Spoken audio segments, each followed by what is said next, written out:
What is going on, my favorite degenerates? It is Monday night. This is the Die Hard MMA podcast. I am your host, as always, your boy Clint, coming to you here from Pub Sports Radio to break down UFC Vegas 45, last show of the year. When I say last show, I don't mean last show on the podcast for the year, last UFC show for the year. It really sucks to hear that we're going to be going on a break. That's going to be painful for a lot of us. So we're going to have to do our best to try and make some money, get you some Christmas gifts on this weekend to make sure that everybody can get through that little drought, because I know I'm going to be trying to fire off on NHL and NFL the whole damn time and probably have empty pockets come January. How's everybody doing? Grateful Dude in the house, Levi White Bull, Dr. Elijah, Michael Lunday.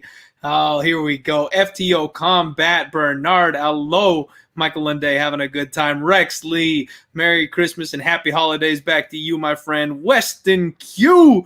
We've got Bon Kui, Evan, L, Billy, Mas. Everybody starting to roll in here. Here we go.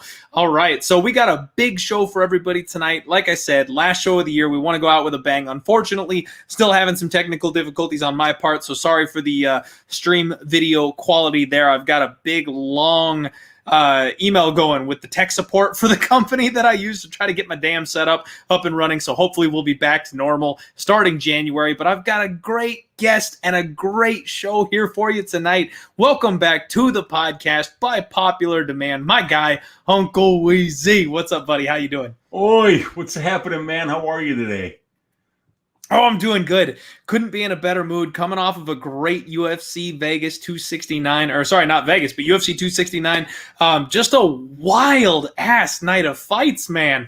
Complete roller coaster. How'd you end up doing last week? It was a great one for me, man. I placed 5 bets. One of them got canceled because the Perez Schnell fight got canceled. I had a finish-only prop on Pedro Munoz because you'd have to, hit him in the head with a hammer in order to get him out of there. So since that one went to decision, that fight was just, that bet was null and void.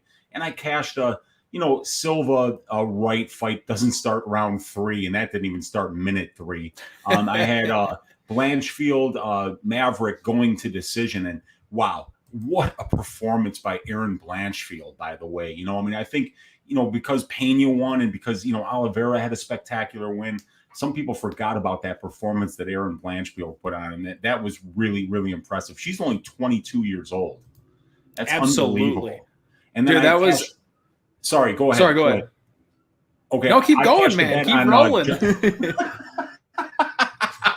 I cashed a bet on Josh Emmett, minus 141, and that was it for me, man. I didn't have a lot of action on that main card, and I was really heavy on Silva. I really kind of figured he'd finish that fight really quickly. That was my ass shaving of the week. So that one came through with flying colors. It was a great card, but we only got one more card until 2022. So we really got to make the most of this one, brother. Completely agree, Wheezy. I do just want to real quick recap last week for myself as well, because it was a big one, man. It was a wild week, and a lot of people know that I made some bets that were a little bit contrary to what I talked about on this podcast last week. And that's something that I mention it regularly and still maybe not enough.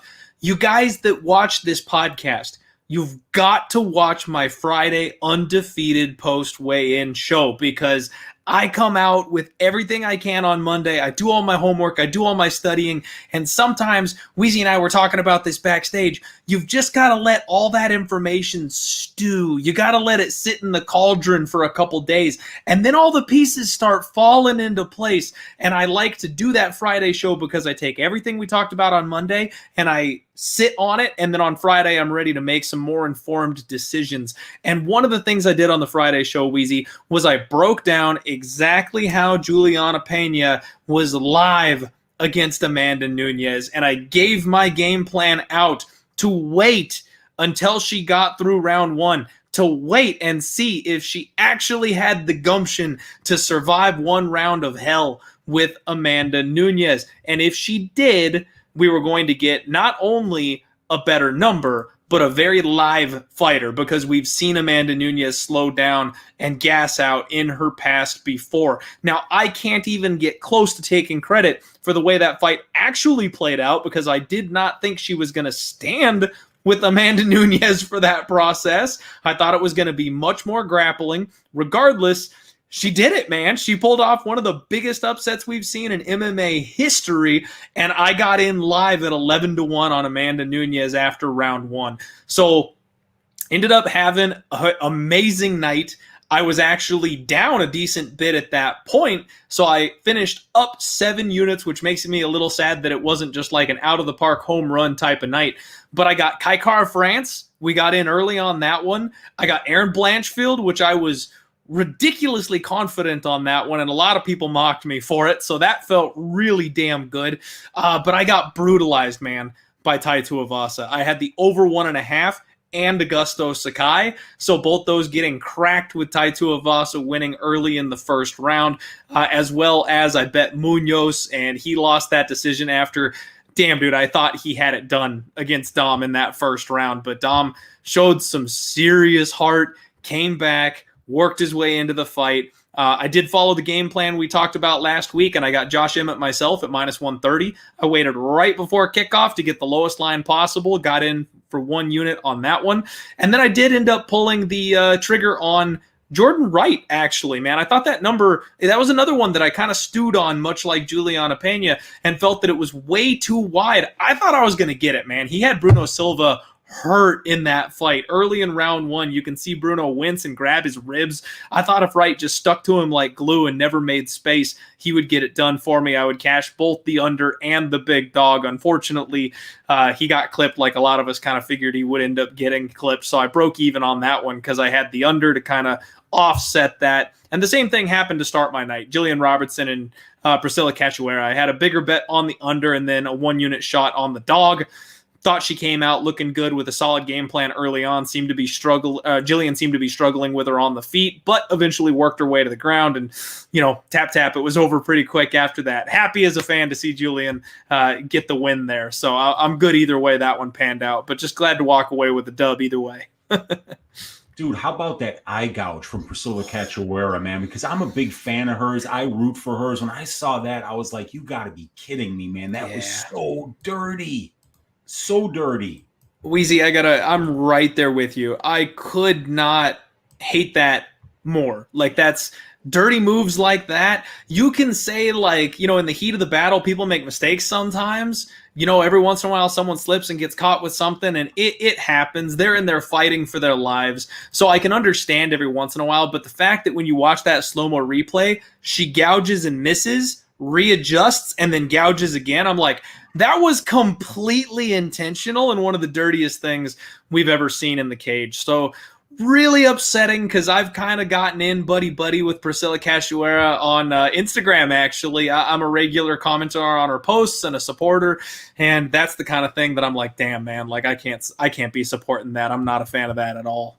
That was really rough. My guy Brady, DFS by the numbers, was calling her Priscilla Ketcha cheating before the fight because she missed weight. Yeah, there it is. Yeah, okay, there it is. Yeah, I wasn't even looking at the damn comments, but yeah, he called her that, and now I got a feeling that name has got to stick because that was cheating at the highest level right there. Unacceptable. That's a good one, man. I'll be honest. I was all ready to go. And one of my commenters, somebody on Twitter, unfortunately, I don't have the name off the top of my head to give the credit to, but if she had hit that KO prop and come through as another big underdog for us again, I was going to say we have to start calling her Priscilla Cachoeira, but unfortunately, we don't have to worry about that. So we can stick with Catcha cheating. That's much better. Agreed. Props to Brady. All right. We got 71 live viewers already, and we got another great card to go through, Wheezy. I was looking at this one, and believe it or not, this is our classic action-packed dumpster diving. I love it. I actually think this card is going to be a hell of a lot of fun this week to watch. Agreed, man. A ton of wide lines, a ton of heavyweight fights that should probably finish early, some striker versus grappler matchups. Yep. And then it seems like there's a lot of juiced favorites on this card. When I went through this on Stat Diggers last night on Pub Sports Radio, I was liking a lot of these underdogs, but the favorites that I do like, I'm very confident in. So I can't wait to chop up all 14 with you, man. We got our work cut out for us, but I'm ready for it. Hell yeah, we do, man. Let's go ahead and not keep the people waiting anymore. Let's get right on into it. Everybody, do me a favor. Smash that like button for us if you haven't already so the algorithm starts pumping this bad boy out there onto the internet. First fight of the evening, we have got Matt Sayles taking on Jourdain Leavitt. And just like my guy Uncle Weezy's talking about, first fight of the night is a striker versus grappler style matchup. And you know, us MMA fans, we always love those things. So Jourdain Leavitt, the Monkey King, I mean, this man's got a sick grappling attack. Like, that's what he does. He's a good scrambler. He's explosive, but his striking is a serious work in progress, man. He's got next to nothing on the feet. 8-1. Matt Sayles, 8-3, is training at Alliance MMA. He's one of Dominic Cruz's main training partners. Solid power in his hands, decent movements. He's got a strong body lock. This guy likes to come forward all the time, but you know what? He got smothered and then hit with a twister by Thug Nasty. Now, that's something we can't really hold that one against him. I mean, that's what Thug Nasty does. There's levels to this game, but it puts that question in your head as to whether or not he'll be able to grapple with a guy like Jourdain Leavitt. He's been alternating wins and losses since he got into the UFC, so for those of you who like to check on that stat, I think he's due for a win in his next fight. He beats lower level competition, but seems to be struggling when he hits that mid-tier. And this is where I struggle, Weezy. I really don't know how to rate Jourdain Leavitt. I don't know if this guy is good or not. I don't know if he's awful. He could be the worst fighter in the UFC. I can't freaking tell because he's a half-decent grappler. So this is a pick'em, and I think almost rightfully so, because we're still trying to figure out exactly where both of these guys are in the hierarchy of the UFC. So talk to me, Weezy. What angle do you have on this one, or what do the numbers tell you so we can maybe make sense of this first fight of the night? Yeah, absolutely. Well, the numbers tell me striker versus grappler, and you know, I like Leavitt because he knows who he is as a fighter. He knows that his striking is a work in progress. So I want to see that guy going to the ground, using his wrestling, using his grappling attack to try to win minutes and potentially get submissions. Now, here's some really interesting information. In 3 fights for Leavitt, right? He's got 19 minutes of cage time. He's spent 82% of that time in control time positions, either for or against. That means only 18% of his UFC cage time has taken place at striking range. That might be one of the lowest in my entire database of like 630 fighters. So when you're a one-dimensional grappler wrestler like Leavitt is, at least you want them to just wrestle and grapple. You don't want them trying out their striking. You don't want them falling in love with their hands, especially with somebody like Sayles who gets knockouts. You know, the guy's got serious power. Matt Sayles has finished 6 of his 8 pro wins by knockout. So the way that I'm looking at this fight is, you know, Sayles is going to have good takedown defense here. And I think Jourdain Leavitt will definitely be at his most dangerous in the first round, because a wrestling and grappling heavy game plan can be very, very exhausting when you're the one initiating it. So, but we've seen Leavitt go to it constantly, but we kind of saw Puelas get the best of him on the ground in the last last outing for Leavitt. Sayles has no takedowns, but he has 81.25% takedown defense thus far in the UFC. He's only been taken down 3 times in 16 attempts, and he's been controlled about, I would say, about 7.5 to 8 minutes on those 3 takedowns. So it's that question, will Leavitt get the takedown? Because if he does, there's a high probability of him being able to keep the fight on the ground and really either be able to advance position and work for submissions, or just, you know, build up a bunch of control time on top, waste minutes, and win minutes that way. So I want to know if Sayles is going to be able to stop these takedowns, because when he does get taken down, man, he has a hard time getting back up here. So I think Leavitt's live. You know, we've seen that 81% takedown defense, but it doesn't look as good when you kind of go through the fights one by one, because Kyle Nelson took him down, and Kyle Nelson's a kickboxer.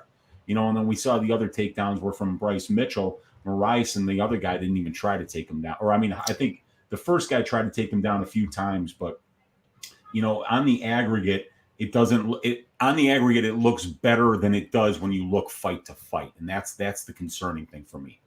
Okay. Fair enough, Wheezy. We got a lot of love in the chat for the Monkey King. Seems like everybody's kind of leaning that direction.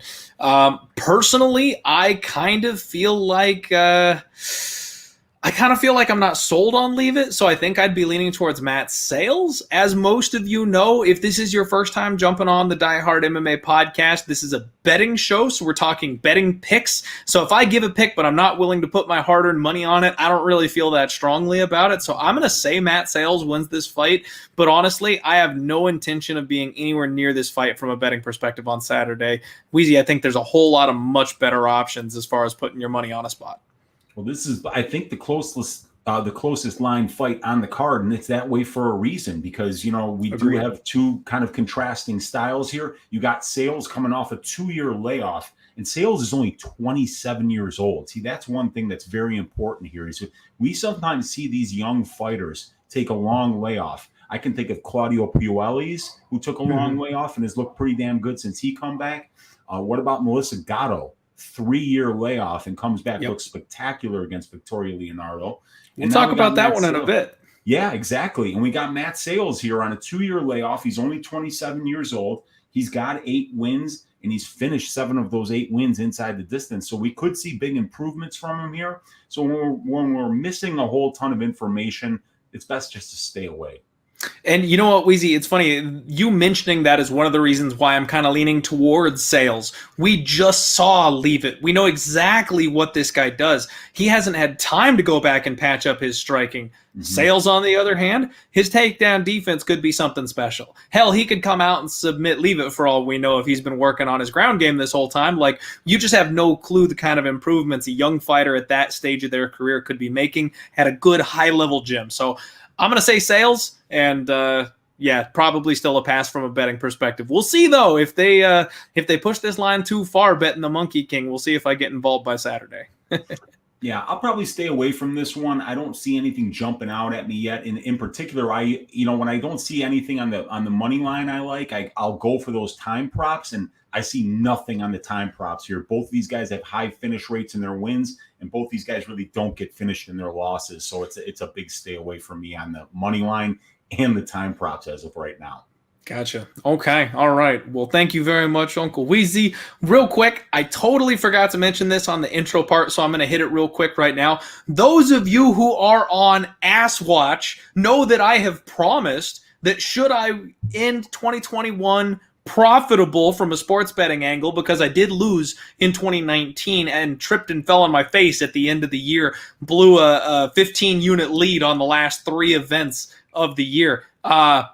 Your boy is up 32 units after this last week, so keep an eye on Twitter and especially on TikTok, because I have promised to shake my ass like Valerie Latorta if I end up finishing in the positive, and your boy is looking pretty clean at the moment. So as long as I don't dig myself a 30-unit hole on Saturday, Wheezy, I'm going to have to shake that ass for the people. Dude, you got to keep it under 30 units so that you can't possibly mathematically lose 30 units, because the people deserve to see that. Everybody deserves to see that, man. That is the trick. I will risk 31 units on Saturday. It'll still be hard to lose all of them, my friend. It's very hard. Oh my gosh. God, I hope. Hey, Wheezy, that's one of the worst things that's ever happened to me. Like last year, going into the big main event, the big end of year fights that we had going, having like a 15, I think it was like, maybe it might have been 18. It was a solid cushion, man. And I got everything wrong. It was one of the most spectacular falls from grace you've ever seen, and I was ashamed in January. Like, I could hardly pick myself back up to do the damn show coming off of that slide. So I'm sweating bullets over here, even with a cushion. I'm like, I must finish 2021 in the black here. Well, dude, let me give you a little piece of advice. This is something I learned when I was golfing as a kid. Never look at that scorecard before the last couple holes, because when you're doing well and you're doing well, the worst thing that you can know is that, if I just keep up the pace, I'm going to do my best score here. Don't look at the scorecard. Don't know where you're at, because the second you know where you're at and you know what you need to do, it's all going to fall apart like a Chinese motorcycle and you'll be left holding the bag. So don't look at the scorecards. Keep looking forward. Don't look backwards, baby. That's how we make money. I love it. I love it, Weezy. That is great advice. And Billy Moss here with the tinfoil hat question mark. Maybe I should incorporate the tinfoil hat. What's up, Razor Sharp Picks in the house? How's it going, buddy? Another one of the awesome cappers here at Pub Sports Radio. Always supporting. Love seeing you hanging out, my guy. All right.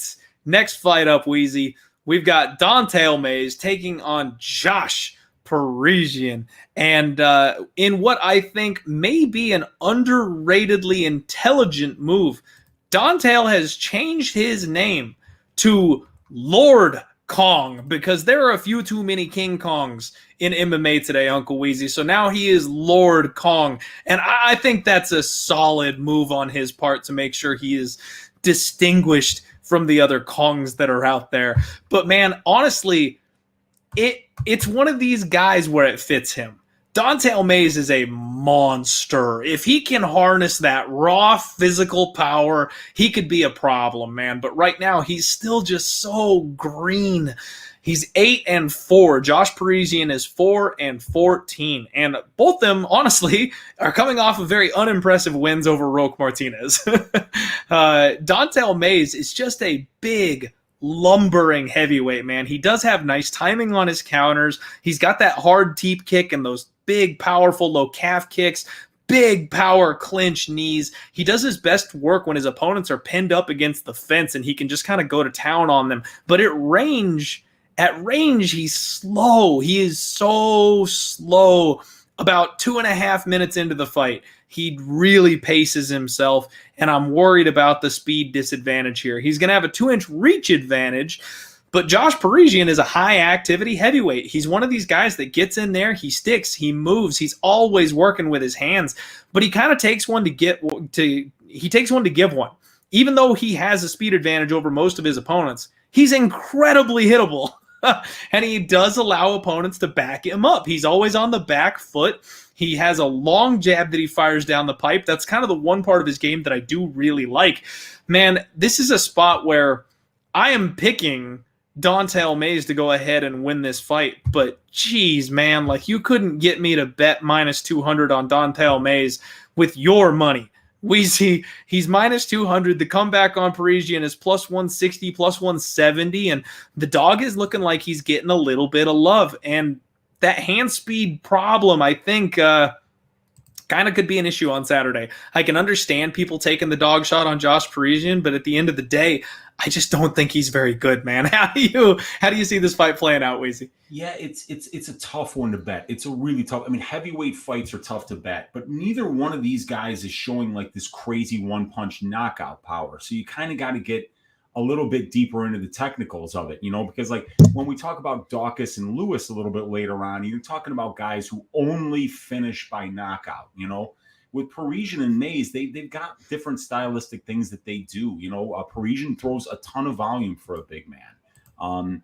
He's very, very, very tough. You literally have to murder this guy to get him to quit. So we've seen him in some real wars. The Martinez and the Porter fights were wars. And, we know that if we bet on Josh Parisian, he's not going to quit on us. He's going to fight for our money. Mayes is still really young for a heavyweight. And he's so young. Yeah, I mean, he's 29 years old for a heavyweight. That's a baby. I mean, we're going to talk about Tafa later, who's even younger than that. But this guy's got 29 years old, 12 pro fights. There's a lot of room for improvement for this young man. And he's got the frame, 6'6", 81-inch reach. But the thing about this fight that has me a hard time, I don't know where these guys are right now. Because if you look at each of their wins, right? So Parisian has 3 UFC wins, 2 of them on the Contender Series, and Don'Tale Mayes has 3 wins, 2 of them on the Contender Series. And when you add up the combined records of the guys that they've fought, neither one of these guys has beaten somebody with a UFC win yet. So it's like, okay, we know that Dante O'Mays lost to Nascimento and he lost to Gane, but you can only learn so much from losses. You know, you want to see who these guys are beating. And when you see that somebody's beating way better competition than the other guy, that's a good way to lean when you're having trouble picking a fight here. But I don't see that for these guys. Parisian's got 6 more fights. Parisian throws a ton more volume. He's shown more power thus far in the UFC. As far as grappling goes, in these guys' 10 combined fights, they've combined for 2 takedowns. So, you know, it's kind of hard to see these guys really going to the wrestling a whole lot. Dante O'Mays' fights have taken place at striking range over 80% of the time. So it's a close fight. But like you said, man, I'm not betting -200 with your money on Mays because it's a high variance fight. Both these guys are still kind of like getting better. They're young for heavyweights, 32 and 29, very young for the heavyweight weight class. We kind of got to see, you know, because whoever wins this fight, it's going to be their first signature win. And it's not really even a signature win because they're beating guys that really, they've got 3 wins, but they're beating guys that haven't beaten anyone yet in the UFC. So, you know, this is a big stay away from me. And, you know, the other reason it's a big stay away from me is normally I'd be betting an over with a Josh Parisian fight because the guy's ridiculously tough. But, you know, Dante O'Mays has been finished in 3 out of his 4 losses. Parisian's actually been finishing 2 out of his 4 losses. So, you know, it's not like either one of these guys can't be finished either. So it's a kind of a stay away for me. But I think the value is on Parisian at this current line at about +175. I might even sprinkle it. I can totally understand, Wheezy, and good luck if you do sprinkle on it. This is one of those ones where, of the 2, I actually think Dante O'Mays is definitely the prospect. I think he's got the much, much higher ceiling. It's just a matter of him getting the work in, putting it all together. So he could end up looking like a -500 at some point. Like one of these days, Dante O'Mays is going to show up, and we're all going to go, ho, ho, ho. You know what I mean? I'm waiting for that corner turn that we always talk about with these young fighters.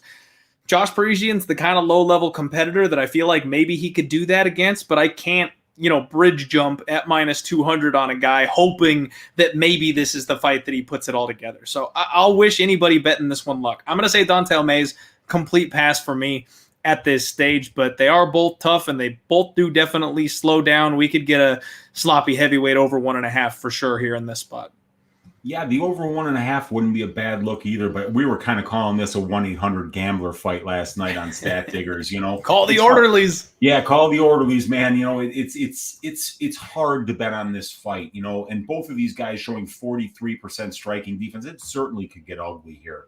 And it probably will. But, you know, an ugly fight, I'd rather be on the plus money side, but yeah, I'm probably going to stay away unless the money and the number gets bigger on Parisian, you know. If it gets ugly or you think it's going to a split, always be on the plus money side. I love that. Real quick, got to take a break, folks. We got 149 live viewers. Thank you all so much for hanging out with us here on this Monday night. If you're just tuning in, smash that like button for us. Help us out with the algorithm. I do need to shout out my sponsors at GOAT_Capital on Twitter. If you're looking for a picks service and you don't have time to listen to all these shows and podcasts, you just need someone to send you winners, check out GOAT Capital. I mean, shit, on Monday, I think they went 4-1 on their picks. Like, I keep talking about these guys. They're on a hell of a run, very reasonably priced packages. Make sure you check them out. Let them know I sent you that way and get some winners. Next fight up, Uncle Wheezy, we are talking about my girl, Rocky Pennington, taking on Macy Chiasson, and I cannot wait to hear your thoughts on this one. Rocky Pennington, in my opinion, Wheezy, is in a league of her own. I'm going to go ahead and just kind of show my hand right away on this one. I've been a Rocky Pennington fan for a very, very long time, and I think that she is that strange B tier that doesn't exist in most divisions, but does in hers. There's the A tier, the people that are, you know, challenging for the title, the champion at the time, and then there's the C tier, which is everybody else, the young up-and-comers, the middle of the road, but then there's that extremely clear B slot where she's never going to touch gold, man. She won't quite get there. But if you're not ready to challenge for a title, Rocky Pennington is going to beat your ass. That's just what she does. And she took a break from the sport. She came back. She looks completely rejuvenated. She is weaponized cardio, Uncle Weezy, and that is something that I absolutely love, especially from a betting perspective. She does not slow down. She bullies you up against the fence, and she puts you through the meat grinder in the most exhausting style of fighting anybody has ever seen. It's not that fun to watch as a spectator sport. She's not going to headline a card because she's not super exciting, but she is a junkyard dog, Weezy, and she will fight for your money, and she will outclass 90% of the people that you put her in the cage with. Rocky Pennington is currently minus 190, plus 160 on Macy Chiasson.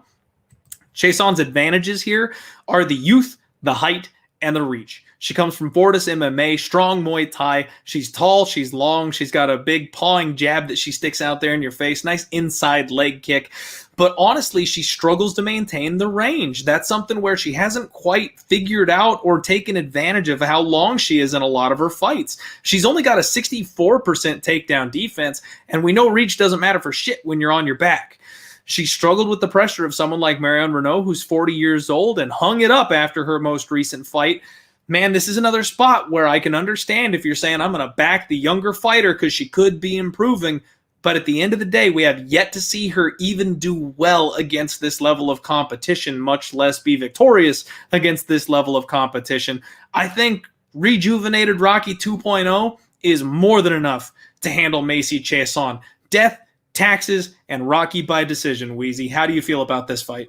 Yeah, this is an interesting one because when we broke this one down last night, I was saying, you know, Chiasson, you can't argue the much bigger, the measurables. She's younger, she's longer, better reach, all that. And then when you look at the experience, it's all Pennington. When you look at the strength of schedule, it's all Pennington. Let me list the fighters that Raquel Pennington has lost to. Holly Holm, 7-5. She's lost to her twice. Germaine Durandamy, 7-2 in the UFC. Amanda Nunes, 14-1. Jessica Andrade, 12-7. All these women have either fought for or been champions. The five fighters that beat her have a combined UFC record of 47-20. So those are the, when we talk about the wins, right, Clint? Because these are the women that are beating Rocky Pennington. Yep. And then we look at Chiasson, right?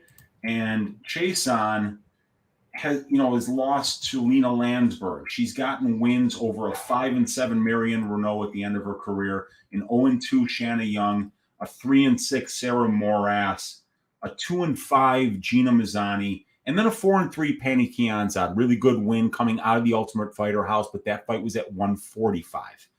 So when we go back and we look at, so I kind of figured this fight, is going to come down to how we figure out who's going to win the striking and grappling exchanges here. And Chiasson has done a really good job out controlling her opponents. She's living in these types of fights that are taking place in control time positions about 2/3 of the time. And for Rocky, it's about 50% of the time. So Rocky's comfortable in that kind of fight. But yeah, both of these ladies' takedown defense, Clint, sitting right at 65%, right? Pennington on her takedown offense, under 30%. Chiasson right at 21%. So neither one of these ladies are fantastic wrestlers either. They're not efficient getting the fight to the ground. But when they do, they can hold their opponents up against the fence. They can hold their opponents against the ground. They can win minutes. So it's going to come down to who's going to shoot more, who's going to shoot first, who's going to initiate the control time positions and win in them. I think that this is a very close fight. Pennington's fantastic against the cage, but she's going to be much smaller. She's going to be older. She's got a lot more tread on the tires. 315 minutes in the pro cage for Pennington, 88 for Chiasson. Chiasson's still only 30 years old and potentially getting better. That's the thing we got to work out, in our minds is she getting better? Is she better? Because you see these holes, and you say like, God damn, she's huge and she hits hard and she's mean. And when she gets on the ground, she's looking to finish the fights, you know. But then Lena Landsberg throws her around like a rag doll. And you wonder, man, you know, this one's going to be a stay away from me. I do like Chiasson. I like the plus money on her, but I don't see how I could get to a bet because it's such a big step up. And when you look at the type of competition that's beating Rocky Pennington, Rocky's only 33. You know, Macy's 30. So it's not like Macy's this young buck that Macy, you know, and that Raquel's the old line who's on her. It's not like Rocky's 39 ready to hang it up after her next fight either. She's been around forever, fought the best, took a break, and now she's back still within the window of her prime. That's right. That's right. So the biggest concern for me is the level of competition that has beaten Macy and the level of competition that Macy's beating. This would by far be the best win on her resume. Therefore, I see where the line is at, and it looks fair to me. It looks like Raquel should be a nice little favorite here. She's beaten the better competition. She's been around longer. She's very well-rounded, and she lives in the same type of fights that Macy thrives in. So while I think the value on the line is probably on Macy because we could see some unseen improvements, and if she does start to use that length and those knees and those elbows in a way where she's not constantly rushing into that clinch and staying at distance, she's going to be very difficult to deal with. If Macy takes that next step, she's going to be somebody that's going to be knocking on the door of the top 5 because she's so big, because she's such a unique challenge to deal with that way. So, but I do have to pick Rocky Pennington too. And when you're picking Rocky Pennington, you get that extra juice by picking her by decision. Yeah, no finishing offense whatsoever from Rocky Pennington. She's just not built that way. And I totally hear what you're saying, Weezy. This is one of those spots where, I'll be honest, I was hoping the disrespect for Rocky would still be around because I think we got her at a pick'em in her last fight.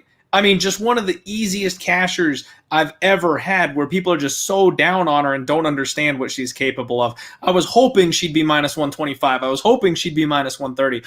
Minus 200 makes this a little steep, makes it a little tough to bet. I'll be looking at the Rocky decision prop. Maybe she goes in a parlay. I'm not sure how I'm going to address it just yet, but if I'm betting this fight, I'm damn sure going to be on the Pennington side, and I'm willing to eat crow if this is the fight where Macy Chiasson finally shows up and looks like a world beater, because I'm kind of sitting with my guy Buffo on the beat in the chat here that I think Macy's a bit of a fraud at this point. I don't know if she's ever going to turn that corner at this stage. If she does, I'm more than willing to pay for it this time.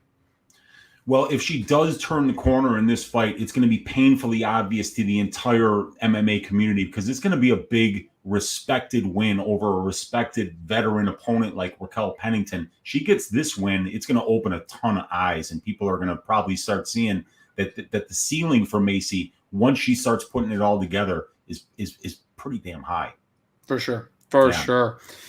Well, shout out here to Den Bro, said thanks for the tips, Clint. I took Pena by sub because of what you said on Friday, and I love hearing that shit. That's what I do this damn thing for. You know what? Pena by sub was a damn good move because I waited for the live line, and I only got 11-1. I know Pena by sub was like 17 or 18-1, Wheezy. So that was the move if anybody got in on Pena by submission. Congrats, my friend. I love hearing that.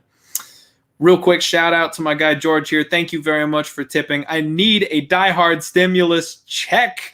All right. I hear you, George. What we're going to do, what I like to do, Wheezy, I don't know if you know this. I do it every year for Christmas. I try to pay for Christmas. Now, I have yet to actually hit one of these, but I put together a special parlay for the people to tail. Usually it's like 25 or 50 bucks on the bet to win enough to cover the costs of an American Christmas. I will be doing that again this year and try and get everybody some Christmas money, help Santa pay for those gifts. We'll do our best, and hopefully one of these will go ahead and get one. CS, thank you very much for the donation. Colby Covington fan club in the house. He's not fighting right now. I don't know what we're talking about, but okay. Appreciate the donation and the support. All the tips here in the live chat go to Pub Sports Radio, keeping the lights turned on here and all the free content we bring to you guys daily. All right. Next fight up, Wheezy, another one that I'm very excited about, but also another one that I'm very wary of. Charles Air Jourdain, one of my favorite young prospects. 11-4-1, taking on Andre Ewell, who I have a complicated relationship with, Uncle Weezy, because Andre Ewell is a friend of the show. Andre Ewell is a guy who's made a relationship with Pub Sports Radios and a lot of the handicappers here at Pub Sports Radio. He's hung out on a couple of the live streams before, and he's one of my favorite fades in the UFC. Before I got on with Pub Sports Radio, I was always talking shit about Andre Ewell and betting against him every opportunity I got, and then I signed up and I came over, and everyone let me know that he was coming on, and I was like, So, Andre, it's nothing personal. It's only from a betting perspective. I got to keep my head down and make sure I don't piss anybody off now when I'm talking about Andre Ewell. But, Weezy, Charles Jourdain, we love this kid, right? He's aggressive. He's athletic. He's explosive. He loves his flying knees. They call him Air Jourdain for a reason. He still has that 100% finish rate intact. If he wins, he is finishing his opponent. He looked like he was on his way to his first decision win ever against Juicy J. Tripped and fell at the finish line on that third round, gave up a submission, and ended up keeping his 100% finish rate intact by tapping out deep in the third round. He's got a snapping head kick. He likes to mix it up to the body. I really love Jourdain's overall game. The struggle is the wrestling, right? He doesn't have great takedown defense. Even though he can get back up to his feet, he just has a hard time with people who can mix up the MMA game, and he forces a brawl. Charles gets clipped, man. He gets hit a lot. He gets dropped in almost every fight, but we have yet to see him really pay for that except more than once or twice. So I don't have really questions about his chin. Sometimes I feel like it's the way he explodes and the way his stance is that he is almost off balance when he gets hit, and that leads to more of these knockdowns. I don't have anything solid to back that up. Maybe I'm just wrong, but I feel like, that might be part of the reason why he gets knocked down so often. Andre Ewell, though, man, the one thing I've got to give him credit for is that this seems to be a good career move decision, in my opinion. He's moving up to 145. The big problem that I have said about Andre Ewell, and I've been right, time and time again I've been right, Weezy, is that he has no gas tank. This man is gassed out 2 minutes into the second round every single fight. He is hell on wheels in round one. His reach, that advantage that he has over everybody, absolutely causes problems for every single opponent he faces. He knows how to use that reach, but pumping that jab out constantly, exploding constantly, keeping up that pace constantly, he works himself out of the fight. And then in the third round, he gets finished by everybody because he just has nothing left to give. He's another guy that struggles with the grappling. You can put him on his back and he has no answer for it. He can't work his way back up, and it exhausts him. So he's got good boxing. He's got a long jab, but he's an awful nail. The big thing for me, Weezy, is I feel like 145 may give Andre Ewell new life. He's a plus 170 underdog here. Charles Jourdain is minus 200. And as much as I'm a fan of Charles Jourdain, I mean, Dr. Elijah pointing out that, yeah, I picked Erosa by sub last time. So even though I like the guy, I picked against him there. I think that Andre Ewell, for while his gas tank is fresh, is the better fighter of these two. If he has a better gas tank at 145, Weezy, I think this could look backwards. I feel like Andre Ewell could look like a minus 250 in this spot as long as he doesn't gas out. And Charles Jourdain, we mentioned the wrestling issues. It's not like he's an offensive wrestler either. He's not going to come out with a singlet on and try and pin Andre Ewell up against the fence and put him on his back. If he were to do that, I'd be far more confident in him. But if he doesn't do that and we're going to be striking this whole time, I feel like Andre Ewell can just pick him off with that jab at range. So on top of everything, he might hit harder. I don't know what to do with this, but I'm actually considering a bet on Andre Ewell, Weezy, which is extremely rare for me. Well, okay, so when we're handicapping this fight, one thing that we've seen from both of these guys is that they're both getting takedown shot on them a whole ton, right? But they're not trying to wrestle. Jourdain's not trying to wrestle. Ewell's not trying to wrestle. These guys have 4 combined takedown attempts between them in 14 UFC fights. They only have 2 combined takedowns in 14 UFC fights. So these guys aren't trying to offensively wrestle. We can additionally look at the control time numbers for both of these guys. Andre Ewell, in 111 minutes in the UFC cage, has only controlled his opponents less than 4% of the UFC cage time. And for Jourdain, it's under 8%. So both of these guys are most comfortable at striking range, striking. So who's going to win the striking battle here? Who's the better minute winner on the feet? I can tell you who's more powerful, and it's Jourdain. He's got the second best knockdowns per 15 minutes ranking in the whole featherweight division, behind only Josh Emmett, who just recorded his 11th UFC knockdown on Saturday. So Jourdain shows a ton of power on the feet. Both of these guys are getting knocked down a little bit. Ewell's been knocked down 2 times in 478 significant strikes absorbed. Jourdain's been knocked down twice in 387 significant strikes absorbed. So they both can get hit. But it's Jourdain who has better striking defense. It's Jourdain who's a little more accurate on the feet. Jourdain throwing a little bit more volume. But here's the thing. Jourdain's opponents throw more than Jourdain does, and Ewell throws more than his opponents do. So like you said, Andre moving up to featherweight here.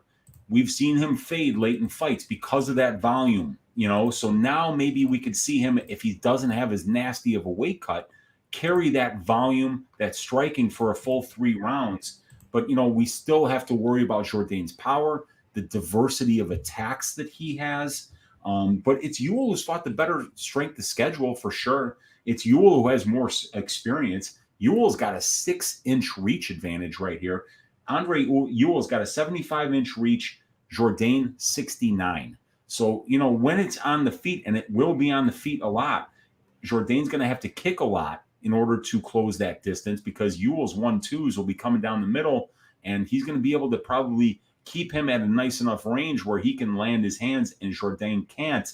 So it does seem to play out like a pretty close fight. We don't know how Ewell will look at 145. Will he be the bigger guy here? I mean, he's an inch shorter. He's 7 years older. So, we got to keep in mind that Charles is still getting younger. Still getting better here at only 26 years old. He's already got 16 professional fights, 6 of them at the UFC level. So he could still be making improvements here. I'd like to see Ewell once at 145 before I bet on him, see how he does at this weight class. But this is a very close fight, in my opinion. And where is the line right now, Clint? Right now, it's Jourdain minus 200, plus 160, plus 170, the comeback on Andre Ewell. Yeah, and and we're missing a little information. Will Ewell's conditioning be better? Will he look better at 145? Will he hit harder up here? These are all things that we don't know. We do know that Jourdain has a ton of power. We do know that he's a slick grappler when the fight does go to the ground, but Andre Ewell's not going to take it there. So it's just whoever you think is going to win the striking exchanges, win the minutes on the feet, is probably going to be the one winning this fight. I think it's very close, but I think I'll go with Jourdain as my pick. But the value on that Ewell money line at plus 175 is something that's kind of intriguing to me, because I won't be laying minus 200 on Jourdain. I can tell you that. I couldn't agree more, Wheezy. I am exactly lockstep right there with you. I do think that I'm going to say Jourdain is going to win this fight. However, I am going to say that all the betting value is going to be on Ewell, and I'm going to be watching this one very closely. Don't be surprised if I change that pick and, in fact, end up with a bet on Andre Ewell by Saturday, because, like I said, this fight could look flipped on that value line if he comes out and does the things that we know he might be able to do. Brady saying Ewell by decision plus 325 is interesting, and you're right. That is very interesting, because this fight could play out very closely. Yeah, check it out. Andre Ewell in his 4 UFC wins has never finished anybody.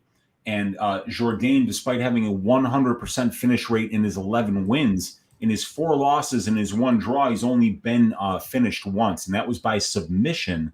Andre Ewell does have submissions on his record, actually. He's submitted. He's got 4 wins by submission. I don't know what years those came in, and I don't know how he got them.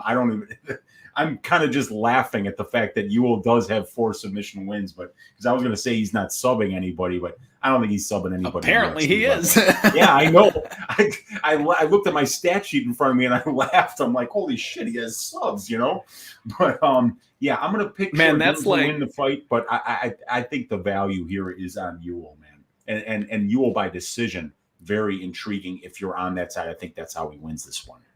I don't want to be too mean to anybody, Uncle Wheezy, but seriously, can you be one of those professional fighters and be like, yeah, what were your losses? Oh man, I got subbed by Andre Ewell. Like, can you imagine having like a meeting with a promoter and they're like, what's this loss, man? I got knocked out by Andre Damian Ewell. Maia. I had food poisoning, there are some bad ones, man. How about like Leonardo Santos getting subbed by Clay Guida, or Rodolfo Vieira getting subbed. I mean, we could go on and on. There are that's like being a Vikings fan and having lost to the Lions this season. That's yeah. I'm a Bears fan, but at least we're better than the Lions, man. I got to joke on myself a little bit there, man. I'm still not over that one. I hear you, dude. That was rough. Oh, that night was so hard for me, Wheezy. All right. Next fight up, Sijara Eubanks taking on Melissa Gatto. Sarge in charge, making her return here to the UFC octagon, Wheezy. And boy, does she have some serious momentum right now. She came out like a bat out of hell in her last fight and just steamrolled over that poor girl who probably deserved a shot on the Ultimate Fighter or a shot in the Contender Series, but not a short notice debut against Sijara Eubanks. She wrecked her and did it early. At 125, Sarge is a problem. She overpowers her opponents, just relentless physicality. She is a position over submission style BJJ black belt, which is a big problem for a lot of people. She just ragdolls people to the ground, man. Just body lock rips them to the floor. But I'm a little concerned still because at the end of the day, Sarge is still practically a 500 fighter. Her last win was over that 4-0 opponent like we talked about, which she damn well should have run through her opponent like that. That doesn't say much to me. And I know she made 125, and I know she looked incredible at 125, but just like Amanda Nunes, what did she look at 125 after 10 minutes of war? I'm curious. I really want to know. Melissa Gatto is 7-0-2. So she's got a bit more experience. She's undefeated, and she's a submission artist herself. Now, we talked about this a little bit earlier in the night, but similarly, this is a big step up in competition for her, right? Sijara Eubanks is by far the most experienced, talented fighter that Melissa Gatto will have faced to this point in her career. But she is one of the ones that you mentioned, took a long layoff, came back, and looked like a new monster. She has fast hands, a long jab. She is very aggressive with her boxing, uses it to close the range and clinch up on people. She's got good use of trip takedowns, and she's very aggressive when grappling. Now, sometimes she can be the opposite of Sarge. She's a little bit submission over position, which puts her in some bad situations. That's the one thing about this fight that really kind of has me a little bit concerned, a little red flaggy.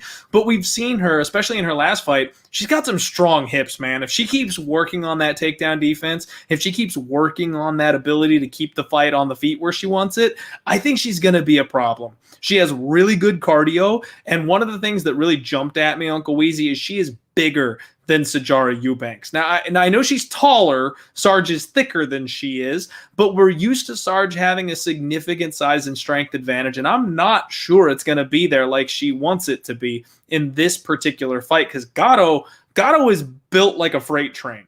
She's going to have a 2-inch reach advantage. She's got a 1-inch height advantage, and Wheezy, I took the dog shot, man. I took the plus 175 stab. I'm sorry, plus 185 stab on Melissa Gatto. Right now, Sijara Eubanks is minus 200, minus 225. And you know what? Even if you think that Sijara Eubanks is going to win this fight, folks, this is one of those ones where I would caution you not to parlay her, because I have parlayed Sarge and been burned by that in the past. Maybe you don't agree with me that she's losing this fight.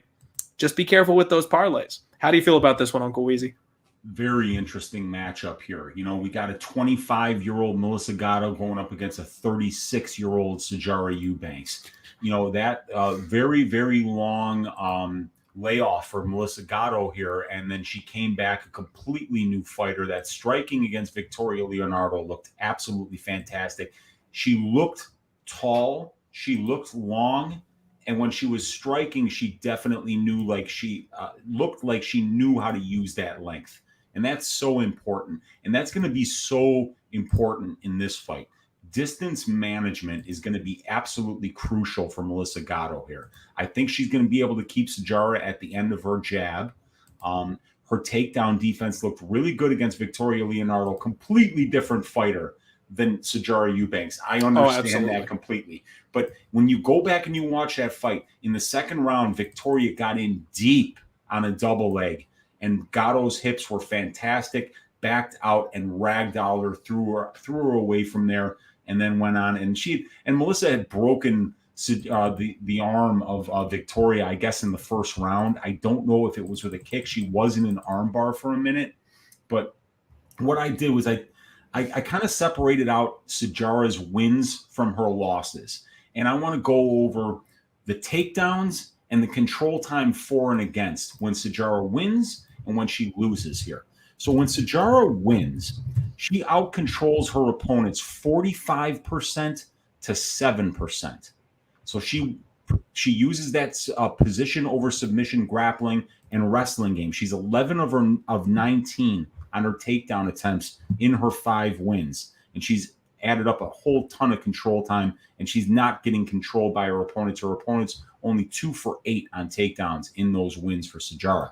In the losses, though, Sijara's getting out-controlled by her opponents 21 to 20%. Sijara's only getting takedowns at a 33% rate. She's 5 for 15, and her opponents are taking her down 5 out of 12 times. So when she's not way better as a grappler, she's losing fights. And Melissa Gatto stopped all 3 takedowns against Leonardo, but Sijara Eubanks is very efficient on her wrestling. 16 of 34 in her UFC career, 47% takedown accuracy, and 33% control time for her. So that's what you want to see from a position over submission grappler. Somebody that can get the fight to the ground about half the time that they shoot for takedowns, and then they're getting control time from there. But you were right about Melissa being incredibly aggressive. Okay? I love it. I think that Melissa wins the striking exchanges here, right? She's longer. It looks like she's very comfortable on the feet. She showed that in the Victoria Leonardo fight. She really wasn't initiating. She tried 5 takedown attempts and got one of them. But really, she was kind of like that. Those were clinch takedown attempts, and she was using it to set up strikes. The one inside trip that she did get, she wound up getting reversed right away. So I think Melissa wins this fight if she keeps it standing, and I think she can. But even if Sijara gets this fight to the ground, gets top position, I think that Melissa is going to be so active that it'll be hard to tell who's winning the minutes when Sijara is on top, because she doesn't do enough. She simply tries to control people. And I don't think she'll win enough of the striking exchanges for me to believe that she can either not get subbed on the ground by Melissa Gatto, or that she's going to look like she's winning minutes on the ground, because I don't even know if she's going to look like she's winning minutes, because constantly she's fishing. She's so aggressive off of her back and on top that I think it's a bad matchup for Sijara. I wouldn't be betting her here, but if she does get this position over submission grappling and she does accumulate control time, she can win a dirty decision here. But that's how she wins this fight, only by decision. So if you're on the Sarge side, play the decision prop. But Melissa, I don't know. I mean, like, I like the plus money on her. I think it's a very solid bet. I think this is going to be a very, very close fight. But the longer Melissa keeps it standing, I think she's got a great chance to win this one. Absolutely. I'm so happy to hear all that, Weezy. I'm glad you're on the same page with me. I'm glad you're feeling this spot on the dog as well. And what we've seen recently is that some of these judges are, I don't want to say robbing, but not valuing the blanket wrestlers. So if Sarge is struggling to hold this woman on the floor and all she can do is positionally sound wrestling without getting any offense off, they absolutely are going to not look favorably on Sijara Eubanks, and this fight is going to be extremely close. I'll take that plus 185 underdog. I think she is better, miles ahead on the feet, if we're being honest. And then on the ground, she's a BJJ specialist herself. She can hold her own. It's only the wrestling that concerns me. Yeah, and even the 100% takedown defense in the fight that we did see against Leonardo's, it gives us reason to think that she might be able to handle this step up in competition. She's 11 years younger. She's got a 2-inch reach advantage. She's a very aggressive BJJ player herself, and the hands just looked so good after the time off. And who knows? Melissa might be putting everything together here. She already had 8 pro fights by the time she was 22, Clint. Yep. So, the sky is the limit. These young fighters that are improving and learning how to put it all together, they're very dangerous. And we saw that Melissa has added the striking to her game, and her Brazilian jiu-jitsu was already fantastic. We didn't even mention that she submitted Carol Hossa, who's a 135-pounder, before she got into the UFC by armbar. So, that's very impressive. Weezy, I'm glad you brought that up because that's something I wanted to mention.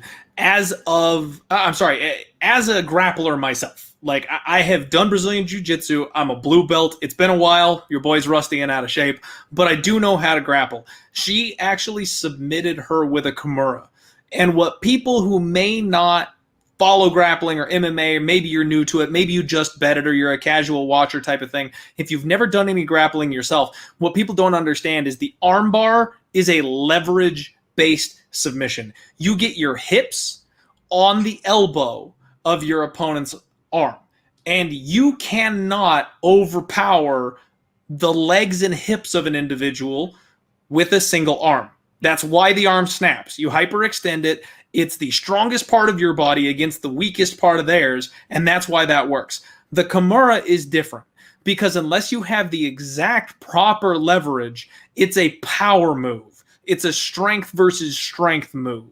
So you have to combine the correct angle and being able to overpower your opponent to be able to pull that off. That speaks levels to me on the strength because, again, unless you get exactly the perfect angle on it, you're not getting that on somebody who's got big, powerful shoulders. You're not getting that on somebody who is stronger than you physically. Trust me, I've tried multiple times and they end up wiggling their way out of it, reversing you, and then making you tap. So that's impressive to me that she was able to submit somebody of that caliber with that specific move, and I think that bodes well for her chances here with Sarge.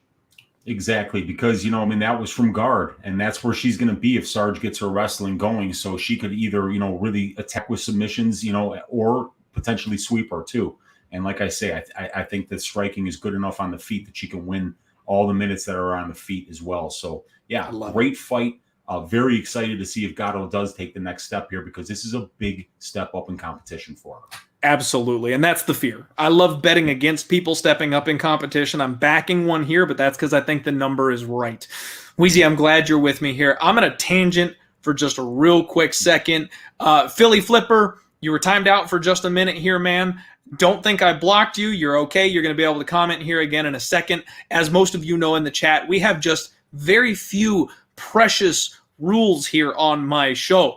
There is going to be no racism, hate, sexism, discrimination of any kind in my chat. You will be blocked without a second thought. Every once in a while, somebody says something questionable, and if you've established yourself as a viewer and a fan of the show, I'll give you a timeout and you get kind of a break sometimes. But again, it better be a questionable comment, not one that I can see as blatantly racist or sexist, because I will block you if I have to. I don't want to, but I'm being dad at this point on my live stream. The other one is no spam. Obviously, we take care of those people. And the last one is no fucking politics. We're talking MMA. So unless it's something like a Colby Covington fight where he brings it into the conversation and it's reasonable for us to go there, I'll give you a pass when Colby Covington fights if you want to bring it in a little bit then. Other than that, keep the politics out of my chat, please and thank you. Next tangent, Wheezy, my favorite hater in the world. I was waiting for this one. Greco Nero pops up saying, this guy saying he bet against Amanda live is bullshit. He goes on to say she was never 11-1. She was 20-1 in the second round, and she was 1,700 in live betting went off after the first 2 minutes. Then he goes on to say, show your ticket. Greco, first off, I never show my tickets. Second, there are people like you who are giving me enough shit on this one that I did in fact tweet the ticket. So if you care that much, go on over to my Twitter. I did tweet the ticket out, you douchebag.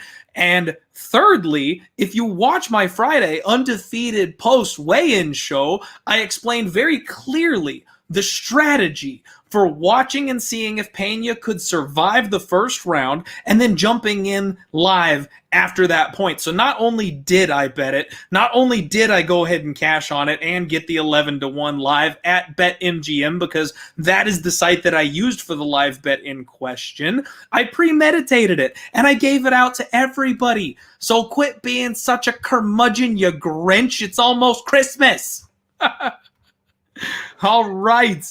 Next fight coming up. Justin Tafa taking on Harry Hunsucker. Justin Tafa is, I don't know what to make of this guy, Wheezy. I really don't. He's 4-3. He's one of these guys, like you mentioned before, is a little bit young. He's kind of growing up in front of us in the UFC. Like, we all had serious high hopes for Justin Tafa, and then he got blasted. He got absolutely destroyed. And he's been 1-3 so far in the organization, with the only win coming over Juan Adams, who's been cut. And guys, Juan Adams was one of the very first fighters to give me the time of day. I love Juan Adams, but he's not in the UFC for a reason. He needs some work. Justin Tafa, that's the only win this guy has. He's got decent boxing, but the UFC level experience is coming on the job. This guy's got heavy hands. Sometimes he gets emotional when he fights. The one thing I really like about him is that lead left hook that he's got. He bites down on the mouthpiece and swings, but sometimes that backfires.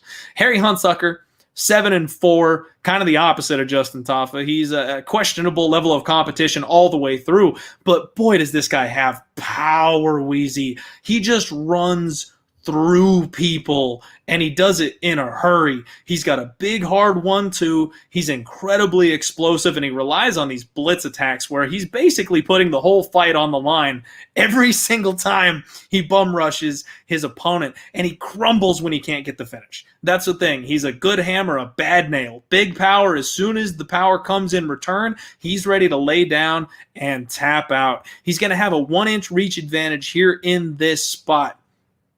And man, I just can't imagine laying this price tag on Justin Tafa. But like so many fighters we've already discussed, he eventually is going to turn that corner. I think he's better than Harry Hunsucker. Is this going to be the fight where he shows up? I don't know. He's not training at a very good camp. He could remain the same for the next 5 years and just be a fun guy that fights every so often. Tafa's a minus 350 favorite, plus 260 on Harry Hunsucker. And man, Wheezy, about a year ago, I had a rule where I auto bet underdogs in middling heavyweight fights. And I'm tempted to bring that back here because this is going to be a car crash for as long as it lasts. Now, I got burned last week when the Beverly Hills Ninja couldn't quite pull off the round 1 upset. But if Harry Hunsucker is going to get this thing done, it's going to be early. I mean, this has got to be violence. This has got to be under, maybe a shot on the dog. But how do you play or even justify Justin Tafa at this line? You don't. Okay. And I'm done. You just don't, man. I mean, this guy has only got 7 pro fights. His win over Juan Adams, by far the best win of his career. He's only got 1 knockdown in the UFC too. He's supposed to be a heavyweight with power. He's got 1 knockdown. It was Juan Adams. Harry Hunsucker doesn't give you a lot of confidence either, but what he does give you confidence in is that the fight will finish inside the distance, and you got to love that. You got a parlay piece here for the fight doesn't go to decision. I think it's like it's juiced to the tits, dude. It's like minus 450 right now. I mean, they're begging you not to bet it, but it's like 100% chance. Dude, let's look at Harry Hunsucker and when he's finishing fights or being finished. I'm going to tell you just when the fight finished, not whether he won or lost. 2 minutes, 19 seconds, round 1. 44 seconds, round 1. 2:12, round 1. 1:21, round 1. 3:56, round 1. 50 seconds, round 1. 102, round 1. 121, round 1. 334, round 1. 45 seconds, round 1. 49 seconds, round 1. The guy has never seen a second round. He's got a 100% finish rate in his wins. He's got a 100% finish rate in his losses. Justin Tafa has a 100% finish rate in his wins, has a 33% finish rate in his losses. It's pointless to go through the statistics here. Neither one of these guys is going to probably be taking the other one down. Hunsucker actually has some submissions on his record. You know that this guy has more submissions than he does knockouts? He's got 4 subs and 3 KOs. I'm like, oh my gosh. He knows how to grapple? I didn't know that. You know, when you watch him fight, you think he's just trying to punt dudes' heads into the upper deck and then either, you know, do it in a minute or give up, you know? So you got to love this fight doesn't go to decision. It's a parlay piece. There's no chance in hell I would ever bet Justin Tafa at minus 350. That implied probability is approaching 80%. Nobody wins heavyweight fights 80% of the time. We can't even get a heavyweight to defend their title more than 3 fights in a row. You know, you don't lay minus 350 on a heavyweight, and especially one named Justin Tafa. So, yeah, you know what I would do here? I'd put this as a parlay piece. Maybe parlay it with the fight doesn't go to decision in the main event. But Harry Hunsucker, round 1 knockout, right? It'll probably be over 10-1, Clint. The guy's a plus 300 favorite. He only finishes in round 1. When the bookies price these things, they price it based on the aggregate of finishes in round 1 and then kind of smooth it with the finishes of the 2 fighters that are involved here. There's no way that line is going to make any sense. Harry Hunsucker wins this fight in the first 2.5 minutes, or he doesn't win it at all. So Hunsucker, first round knockout, might be 10-1 or better. That's how I'd probably play this fight if I was going to sprinkle it.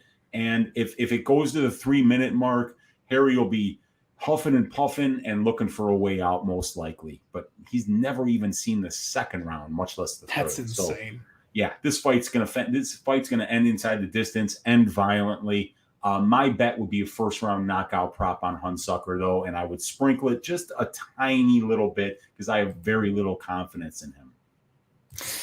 I hear that, man. I hear that. I'm going to have to take a look at that under 1.5 because, I mean, the way he comes out, he is the perfect fighter for someone like Tafa to Matador. You know what I mean? He's either going to get that round 1 finish or Tafa will finally look good again in the UFC and be able to take care of somebody. So maybe under 1.5 would be the spot that I'd be looking for that one, but that's it for me. I will say Tafa wins the fight, but damn, that doesn't feel good. Yeah, under 1.5, minus 165 right now on Bet Online. That's how sure they are that this fight's going to finish, dude. That's better odds, I mean, than what it would have been for Silva Wright. And that one, everybody was on the Silva Wright fight doesn't go to decision. I got minus 155 on the Silva Wright under 1.5, and that was value, Easy. This might be the same thing. Exactly. This one's even juiced more than that, and it just opened, and it's going to get hammered from here, dude. So, yeah, that's probably the way to go, dude. Yeah. I like it. All right. Fair enough. We've spent enough time on that fight. Next up, we got Hani Barcelos welcoming Victor Henry to the UFC octagon. Hani Barcelos is, one of those fighters. I've talked about him a lot, Wheezy. He is extremely well-rounded. High-level striking on this guy, sharp boxing, good hands, solid power, but he just got worked by Timur Valiev. Like, there was a problem. I really thought he was going to be able to handle Timur, and he could not get anything going in that particular fight. But he's still one of the most dangerous guys, a little disrespected in the UFC. Victor Henry, it's his UFC debut, and I didn't know anything about this guy. Apparently, he's a bit of a hot prospect, and he is absolutely no joke. 21-5, lots of experience on this guy. He's light on his feet. keeps a high, tight boxing guard. He's got good head movement and shoulder rolls really well with punches. He knows how to fight long. He uses that reach, and he's very, very active. He puts a pace on his opponents. Sometimes he drops his hand, and he relies on this chin just a little bit too much for my liking, but he does a really good job of mixing the range. He can go from kickboxing to clinching in a heartbeat and flow seamlessly between the two styles. When he gets in close, he's got nice elbows, big clinch knees. And I look back on his record. Victor Henry has a split decision win over Kyler the Matrix Phillips. That's a guy that a lot of people are extremely excited about in the UFC, even though he blew his wad in his last fight against Julian Paiva. We know how good he is. So the fact that Victor was competitive with him for 15 minutes and even got away with the win, that says something. Shout out to my guy Maxwell Smart in the chat. What's up, buddy? I appreciate you. Check out Max, best college basketball handicapper I know. Wheezy, this is another spot where I feel like we've got a live dog. I feel like you can burn money endlessly betting against Hani Barcelos. This is not a man who you want to be on the opposite side of at the betting window. But minus 310 for Hani Barcelos taking on Victor.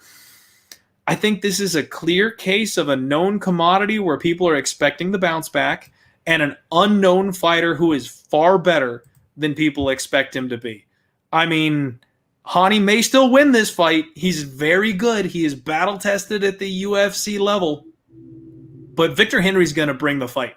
Victor Henry is going to put him through an absolute war and will fight for every second of your dollar that you put on him. I'm tempted on the dog here, Uncle Wheezy. How do you feel about this one? This is interesting. You know, both of these guys are 34 years old. And, you know, if I told you that Victor Henry has 8 more fights than Hani Barcelos, you'd probably be surprised. You know, I mean, we haven't really heard of Victor Henry. But, you know, when you go back and you look at this guy's regional scene record, he's fighting some really good fighters. He's fighting at the top level of all the regional scene promotions. Kyler Phillips, these last couple, he had a loss recently against a really tough fighter. I think it was a decision, wasn't it? Lazashvili or something like that. And no, it had to be a unanimous decision because I don't think he won a minute of that fight. The problem that I saw with Henry was that his wrestling is not good. And once he's put on his back, he stays there. And when we look at, all right, so here, I'm going to just take you through Henry's regional scene losses here. Denis Lavrentiev, 9-2. That dude is a monster. I think he might be coming to the UFC soon. Lost to a guy named Ueda, 23-5. And see, his losses are in Pancrase. And I don't know if you ever heard people talk about the Pancrase promotion, but these guys are notorious where if you're not Japanese, they're going to switch opponents on you 6 times. I have heard about that. They're going to like set off fire alarms on your hotel floor. Like they are. I don't know. I forget who talks about this, but I've heard some stories about Pancrase where you're like, I can't believe some of these fighters showed up for these fights because, like, why would you even fight for that organization if they're pulling that kind of shit on you? They're notorious for it. So you see him; he's losing to some of these guys in Pancrase. And, you know, when I see losses in Pancrase and wins everywhere else, I think to myself, well, the organizations that weren't cheating, you know, he was winning in. But yeah, he's fought good guys. Obviously, Kyler Phillips, this Lavrentev twice, Chistikov, 11-4, Matoya, 23-5. He's fought Kanahara twice, once in a grappling match, once in just a regular MMA match. So Albert Morales is his most recent victory, you know, so that's a UFC veteran as well. But the thing about Barcelos is that this guy puts it all together so well. The boxing numbers, landing 5.39 significant strikes a minute, only absorbing 4.36. He's got 4 knockdowns in 6 fights. He's got 53% striking accuracy and 66% striking defense. This guy wins minutes on the feet. When he wants to wrestle, he's getting his takedowns at over a 50% clip, averaging 1.79 per 15 minutes, and he's out-controlling his opponents at a 6-to-1 ratio, 24% control time for, 4% control time against. 92% takedown defense.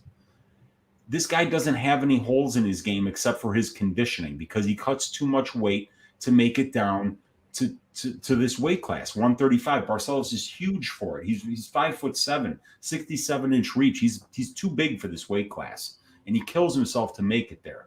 If you're on the Henry side, I don't think he has a chance in hell of winning this fight outside of round 3. I think round 3 is where we're going to see Henry's conditioning, pressure, and volume. Potentially, that's where he wins this fight, in my opinion. But are we sprinkling Wheezy? Is that a sprinkle? Yeah. This is the kind of fighter in Barcelos. We saw him death gas against Valiev in the second round with about a minute and a half left in the second round, as a matter of fact.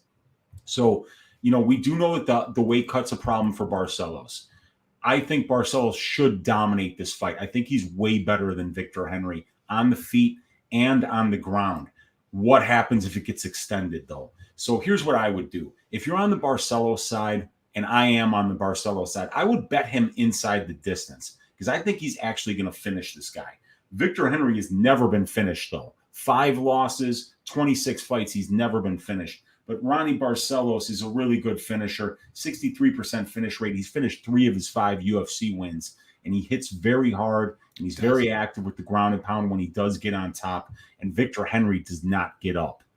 That's the problem. So I think Barcelos, with his 56% takedown accuracy, with his ability to be able to out-control his opponents, and with his ability to be able to mix the striking and the wrestling, should easily win this fight as long as he doesn't gas. So the way that I would play it is to bet Barcelos and then just sprinkle that third-round prop for the big underdog, Victor Henry, here, if he does get a late comeback, because that's almost exactly what happened in the Valiev fight.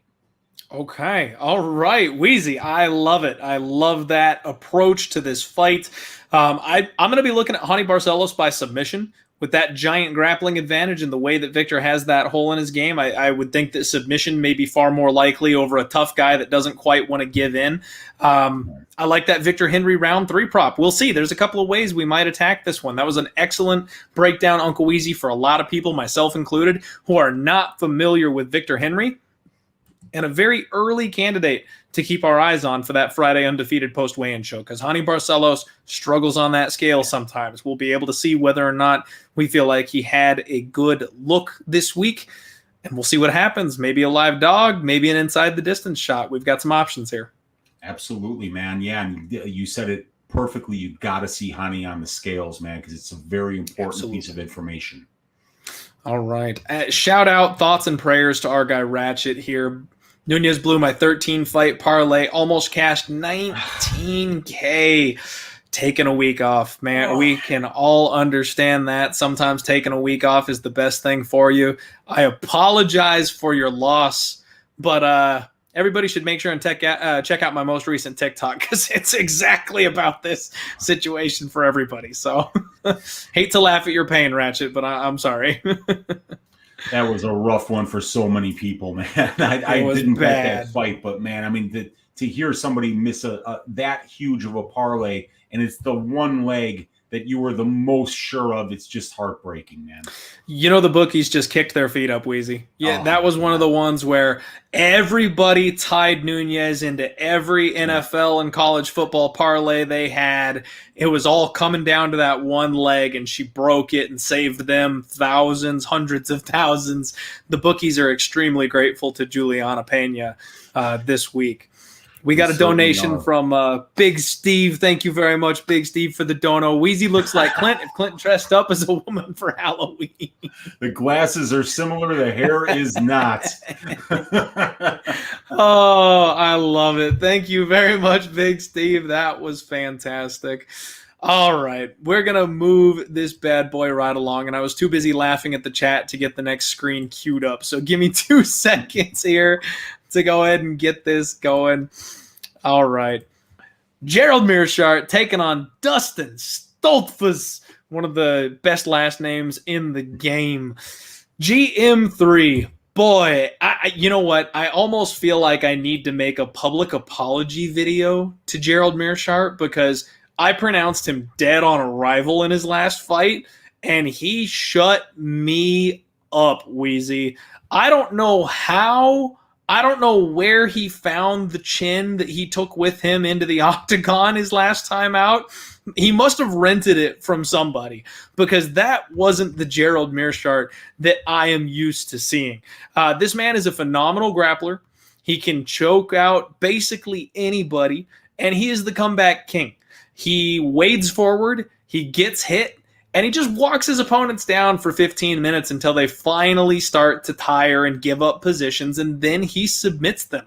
I mean, Gerald, round 3 sprinkle is always on the table. That's just what this guy does. The problem, Wheezy, is that I actually don't think that anything has changed. I think that Mahmoud Muradov went for it too early. He hurt Gerald Meerschaert early in that fight, had him on skates, and then he went for the finish and he chased him for the rest of that first round, and it exhausted him. Round 2, he was not the same man. He did not have the same gas tank. It was a lot like Amanda Nunes. He got a little overexcited, adrenaline dumped trying to get the win, and then gave up a bad spot, and Gerald tapped him out. I don't think Gerald Meerschaert is any different. My read on Gerald has not changed one bit. He doesn't suddenly have a great chin. He doesn't suddenly have an extra special set of skills. He's the exact same fighter, and I'm planning on betting against him again. I have to decide whether or not Dustin is worthy of my money this week, Wheezy, and I'll be honest with you, I'm incredibly interested. Dustin Stoltzfus is a guy who's 0-2 in the UFC. However, his opponents have been extremely respectable. He got choked out by Rodolfo Vieira after, as you mentioned earlier in the show, looking the best we have ever seen him. The promised Rodolfo Vieira finally showing his true colors in that fight, was able to stand and bang with this man for 10 straight minutes and then finally choked him out in the third round. And he lost to Kyle Daukaus. Not a bad fight, not one where he got finished. He got decisioned by Kyle Daukaus, who a lot of us have come to respect and is a solid prospect in the division. So I don't think that we should really look down on Dustin Stoltzfus for his fights so far in the UFC. This man is only 30 years old, so he is very much in his prime. He is built like a brick shit house. This guy is solid muscle. He got awarded his BJJ black belt just recently, so congratulations to you, Dustin. And the one thing, Wheezy, that I always look for when I'm betting against Gerald Meerschaert is he's got a mean right hand. Gerald Meerschaert cannot stop a right hand to save his life. That is the punch that puts him down every single time. And go back, anybody who wants to do this, jump on ESPN Plus, go back and watch Gerald Meerschaert's last fight. You can hear his coach scream about 2 minutes into the first round, "Watch out for the right hand." And then he starts evading it after he had already gotten dropped by it. It's the best weapon you can have against Gerald Meerschaert. I think this is a classic overreaction, Uncle Wheezy, if I'm being honest. Like I said already, due respect to Gerald Meerschaert. This man can submit anybody in that cage. But I think we are overpaying for him now. He's minus 225. Dustin Stoltzfus is plus 185. And I think that line is simply too wide for a man whose chin I still don't trust. And I think Dustin is the type of guy who will keep this fight standing, who's got the cardio, the strength, the ability, the fight IQ to not go to the mat with a man like Gerald Meerschaert. I think we have an extremely live dog here in Dustin Stoltzfus, and I may end up betting against Gerald Meerschaert again on Saturday. God help me. Well, the good news is that there's a ton of recency bias in this line, because, Meerschaert absolutely, put on a fantastic performance against Muradov, and like you said, everybody had him dead and buried walking into that cage, and he put on just a fantastic show, showed everything about his game, the fact that the striking is actually there, that the grappling is next level, and it always has been. This guy has got 33 wins. And he's got a 94% finish rate. 31 of 33 of those wins have come inside the distance. It's crazy because when you look at 6 by knockout, so that means 25 wins career by submission for this guy Meerschaert. 25. That's 9 more fights than Stoltzfus has in his entire career. So both of these guys are, and they're both black belts, are both really good grapplers, but you got to believe Meerschaert is a level above Stoltzfus on the ground. The striking numbers don't really tell us much because Meerschaert doesn't spend a whole ton of time there. He's only in striking positions about 50% of the time. The guy's more of a grappler. It's obviously Meerschaert who's fought the much better brand of competition here. Stoltzfus, though, that Vieira fight, I mean, after losing on the Hernandez fight with Vieira, to see him go in there and put that performance on against Stoltzfus, the striking looked fantastic. I thought Rodolfo Vieira's striking was probably the worst in the entire UFC. When you look at him against, I tried to tell people it wasn't that bad. Well, in the Hernandez fight, it was the worst I've ever seen he looked like he looked scared. He looked like everything that he was throwing looked technically horrible. Yeah. In that fight, but he looked past Hernandez, Wheezy. I cashed on both of Vieira's last fights. I feel like Vieira's one of those fights that I personally am reading extremely well. Mm-hmm. I bet on Fluffy and cashed him there. I bought low on him in his last fight against Stoltzfus, and it's just one of those things where people are zigging and zagging when they should be ducking and diving on that recency bias. Like, he looked past the wrong guy, came out locked and loaded for the next guy. So I think both those fights people need to read a little less into. You know what I mean? Yeah, and you were right that the last two opponents for Stoltzfus are really tough middleweight opponents in Daukaus and Vieira here. So Meerschaert's right in that, he's right there with those guys. So this is going to be a tough one for Stoltzfus. Here's what I don't like about Stoltzfus in the 3 fights that we have: 11 takedown attempts for Stoltzfus, 12 takedown attempts for Stoltzfus' opponents. He's getting out-controlled 39% to 7%. So. But that was Vieira and Daukaus. So, like you say, man, this is Stoltzfus could land that big right hand. That could be a problem here. But I'm going to go with Meerschaert in this fight. But the line is a little bit too wide for me here. Giving up more than minus 200. I don't feel entirely safe about it. But Meerschaert's last performance was such an eye-opener for me. Still only 33 years old. He's got, 3 times as many pro fights as Stoltzfus. He's an inch taller. He's got a 2-inch reach advantage. He's a southpaw. He's fought the better brand of competition, and I think he's the better grappler here. So, I think that there's enough advantages in enough different areas to feel safe about Meerschaert's ability to win this fight. But the recency bias has priced up this line a little bit higher than what I'm comfortable to pay for it. Okay. And that is perfectly fair. I think that that's the debate that we're having right now, right, Wheezy? Like, we're not in this thing just for fun and games, shits and giggles. We're talking betting. And in my opinion, there's value on this dog line. There's some recency bias here on Gerald Meerschaert. The line is way too wide, in my opinion. They're overlooking Dustin Stoltzfus. Can GM3 come out, walk this man down, tire him out, club and sub him in the 3rd round like he's done to so many before? Yes. Yes, he can.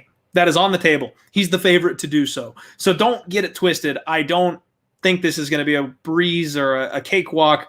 I think there's line value on Dustin Stoltzfus. And I'm going to keep watching it, Wheezy, because a lot of people out there are throwing this man in parlays. And I think that minus 225, I think it's going to go up. I think people are going to keep on betting the man who just derailed a hype train.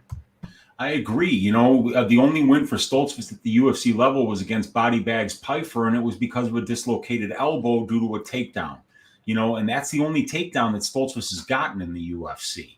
So I think that seeing the 2 losses, combined with the win that nobody saw coming against Muradov on the Meerschaert side, and you've got a line that's wide, but I still don't see a whole ton of reasons to be betting on Stoltzfus here. I don't think the public's going to be on Stoltzfus. So if you're on him, you should wait.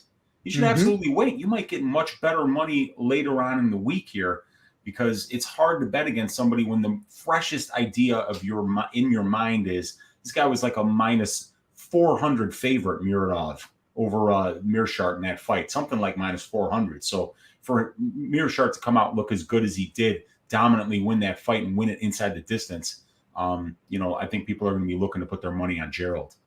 Absolutely. And go ahead and shout out Nick Dillard here in the chat. Beardless Meerschaert has a chin, Clint. That's a good point, Nick. We need to watch weigh-ins. If he comes in rocking a beard on Friday, it's all systems go on Stoltzfus. If he shaved the damn thing off, then we know we need to pump the brakes and be on the side of GM3. Good call there, Nick. Next fight coming up, everybody. Darren, the Damage Elkins, coming up against Cub Swanson. And the second of my 2 pre-podcast bets is on this fight right here, folks. We're going back to the well, baby. Give me all the damage, Uncle Weezy. I got 2 units on my guy, Darren Elkins. I want to say I got plus 175. I'm going off memory here. I apologize. I didn't write it down. I got plus 170 or plus 175 on Darren Elkins. This is a spot where, honestly, I don't want to disrespect Cub Swanson one bit, Uncle Weezy. The man is a warrior. He has been around forever. He's fought some of the best. This is a step down in competition. Like, it's all the things that I usually like to justify betting on a fighter rather than betting against a fighter. But the one thing I noticed about Cub Swanson is that this man does not defend takedowns. He has a 60% takedown defense rating, and 7 of his 12 losses come by way of submission. And what we know from Darren Elkins is that he is the real Homer Simpson. He takes everything that you have to offer, and then he grinds you. He takes you down, he puts you on your back, and then he just works you on the mat. And he is a submission specialist himself. People think of the guy that likes to go out there and bang. People think of the guy that bleeds in about 30 seconds because of all that scar tissue in his face. But his best weapon is actually his ground game, and he hits you with it when you're not quite expecting it. When you get lulled into this war, that's when he level changes on you. That's when he dumps you on your head and goes full Khabib on you. And I think that's where he's going to be able to take out a guy like Cub Swanson. Now, don't get me wrong. Cub is a very good striker. He's got fast hands. He's a good boxer. He could take Darren Elkins out. He could cut him early with all that scar tissue. This fight could get stopped in about a minute and a half if Cub decides he wants to go full ham on him. But I do think that the cliff is coming for Cub Swanson, Uncle Weezy. At featherweight, you can't be old. That speed, that power, they fade off at these lighter weights. The older you get, the worse it is for you. And he is getting up there in age. On top of that, Weezy, one thing to notice about Cub Swanson is he hasn't been knocked out since Jose Aldo, all the way back in 2009. This guy's got a chin on him. He is not one to get finished lightly. Darren Elkins, though, by submission, when Cub gives up and taps 7 out of 12 of his losses, I'll be looking at Darren Elkins by sub for a sprinkle. You best believe. I got a belief in this man. I've gone to the well with him. I think back-to-back winners we've been on him as a dog. Let's make it 3 for 3, baby. Uncle Weezy, talk to me, man. How do you feel about this fight? Yeah, I cashed on Elkins against Minner, and that was an easy bet for me to make, I mean, that was I'm a huge fan of Darren Elkins. The guy is, he sums up everything what you really love in a fighter, a guy that's just scrappy, that never gives up, that gives you wars, that gives you entertaining fights to watch, kill or be killed. Darren Elkins, the Damage, is an absolute legend. And Cub Swanson is the exact same thing. The guy's been one of the OGs, You look at these guys right here, 37 years old Elkins, 38 years old Swanson, 39 professional fights for Swanson, 35 for Elkins, 24 fights at the UFC level for Elkins, 20 fights at the UFC level for Cub Swanson. When I look at the strength of schedule stats here, it's Cub Swanson who has fought the better competition and beaten the better competition. But I think that this is going to be a striker versus grappler matchup here. When you look at the striking stats, it leads me to believe that Cub Swanson will be winning minutes on the feet. He lands one more significant strike per minute than he absorbs. He's about 13% more accurate with his striking than Darren Elkins is. He has more power than Darren Elkins. He has 60% striking defense, while Elkins only has 52% striking defense. And Elkins has been knocked down twice as many times per 15 minutes than Swanson has. But then when we go to the grappling side of things, and we see somebody like Darren Elkins, he's spending in a 24-fight sample size over 50% of his time in control time positions, while for Cub, it's about 26. So Darren is clearly more comfortable there. Darren has attempted 153 takedowns in the UFC. 153 takedowns. So if you're worried that Darren Elkins is going to be the kind of prick that wastes your money when you want him to grapple and you're going to be screaming at the TV, shoot a goddamn takedown, it's not going to – Darren Elkins isn't going to be the guy that does that to you. So you got to love that. He's an honorary OV. Yeah, that's right. That's right. So yeah, 51 takedowns in 24 fights for Darren Elkins. You know, he's getting takedowns a third of the time. He's averaging 2.67 per 15 minutes, and he's out-controlling his opponents at more than a 2-to-1 ratio. So while I'm very confident, actually, that Cub Swanson will be winning minutes on the feet, I'm also very confident that Darren Elkins can win the minutes on the ground here, and that he knows, and he can handle the striking exchanges with Cub. I think Cub will be better there, but he also knows when to shoot. He'll chain takedown attempts together, and he'll never give up. And one of the things that I think it's important when we look at two guys that are nearing the end of their career here, 38 years old, 37 years old, and the featherweight division is quite old. When you add up how much time these guys have spent in the pro cage, it's almost 800 minutes combined. So they're coming towards the end of their careers. I got to go with the one that's grittier. I got to go with the one that doesn't quit. I got to go with the one that would fight to the death at 61 years old because someone called him a bad name at Thanksgiving. That's Elkins. Like that's the guy, it doesn't matter if he's 75, that guy will never quit in a fight. So I think that's one thing that you have to look outside the statistics, and just see it in the way that these guys fight, that Elkins might be the hungrier guy at this point, but I have no evidence to suggest that. I'm just saying that's how I feel when I watch these guys fight. So, yeah, I'm on the Elkins side here too. I think he can win minutes on the ground. I think it'll be kind of close on the feet, but Cub never really goes to that wrestling and uses that Brazilian Jiu-Jitsu black belt that he has, but Elkins does. And there have been fights where I've been pissed off at Cub Swanson because I wanted him to grapple immediately, like against Giga Chikadze, for instance. Oh God, But that's why I'm comfortable betting on a guy like Elkins, because Elkins wouldn't go out there against Giga and kickbox him. No, never. He'd be diving on ankles from the first bell. Exactly. And we think, right? I think you agree with me that if Elkins wins this fight, it's going to be in the wrestling and the grappling and the conditioning and the toughness and the pushing and the volume, right? Absolutely. And we know that that's what he does. He's shown us 24 times inside the UFC that he's that kind of fighter. So at plus money, I'm right there with you, Clint. Love it. I'm so happy to hear that we agree on that, Wheezy. I can't wait for that spot.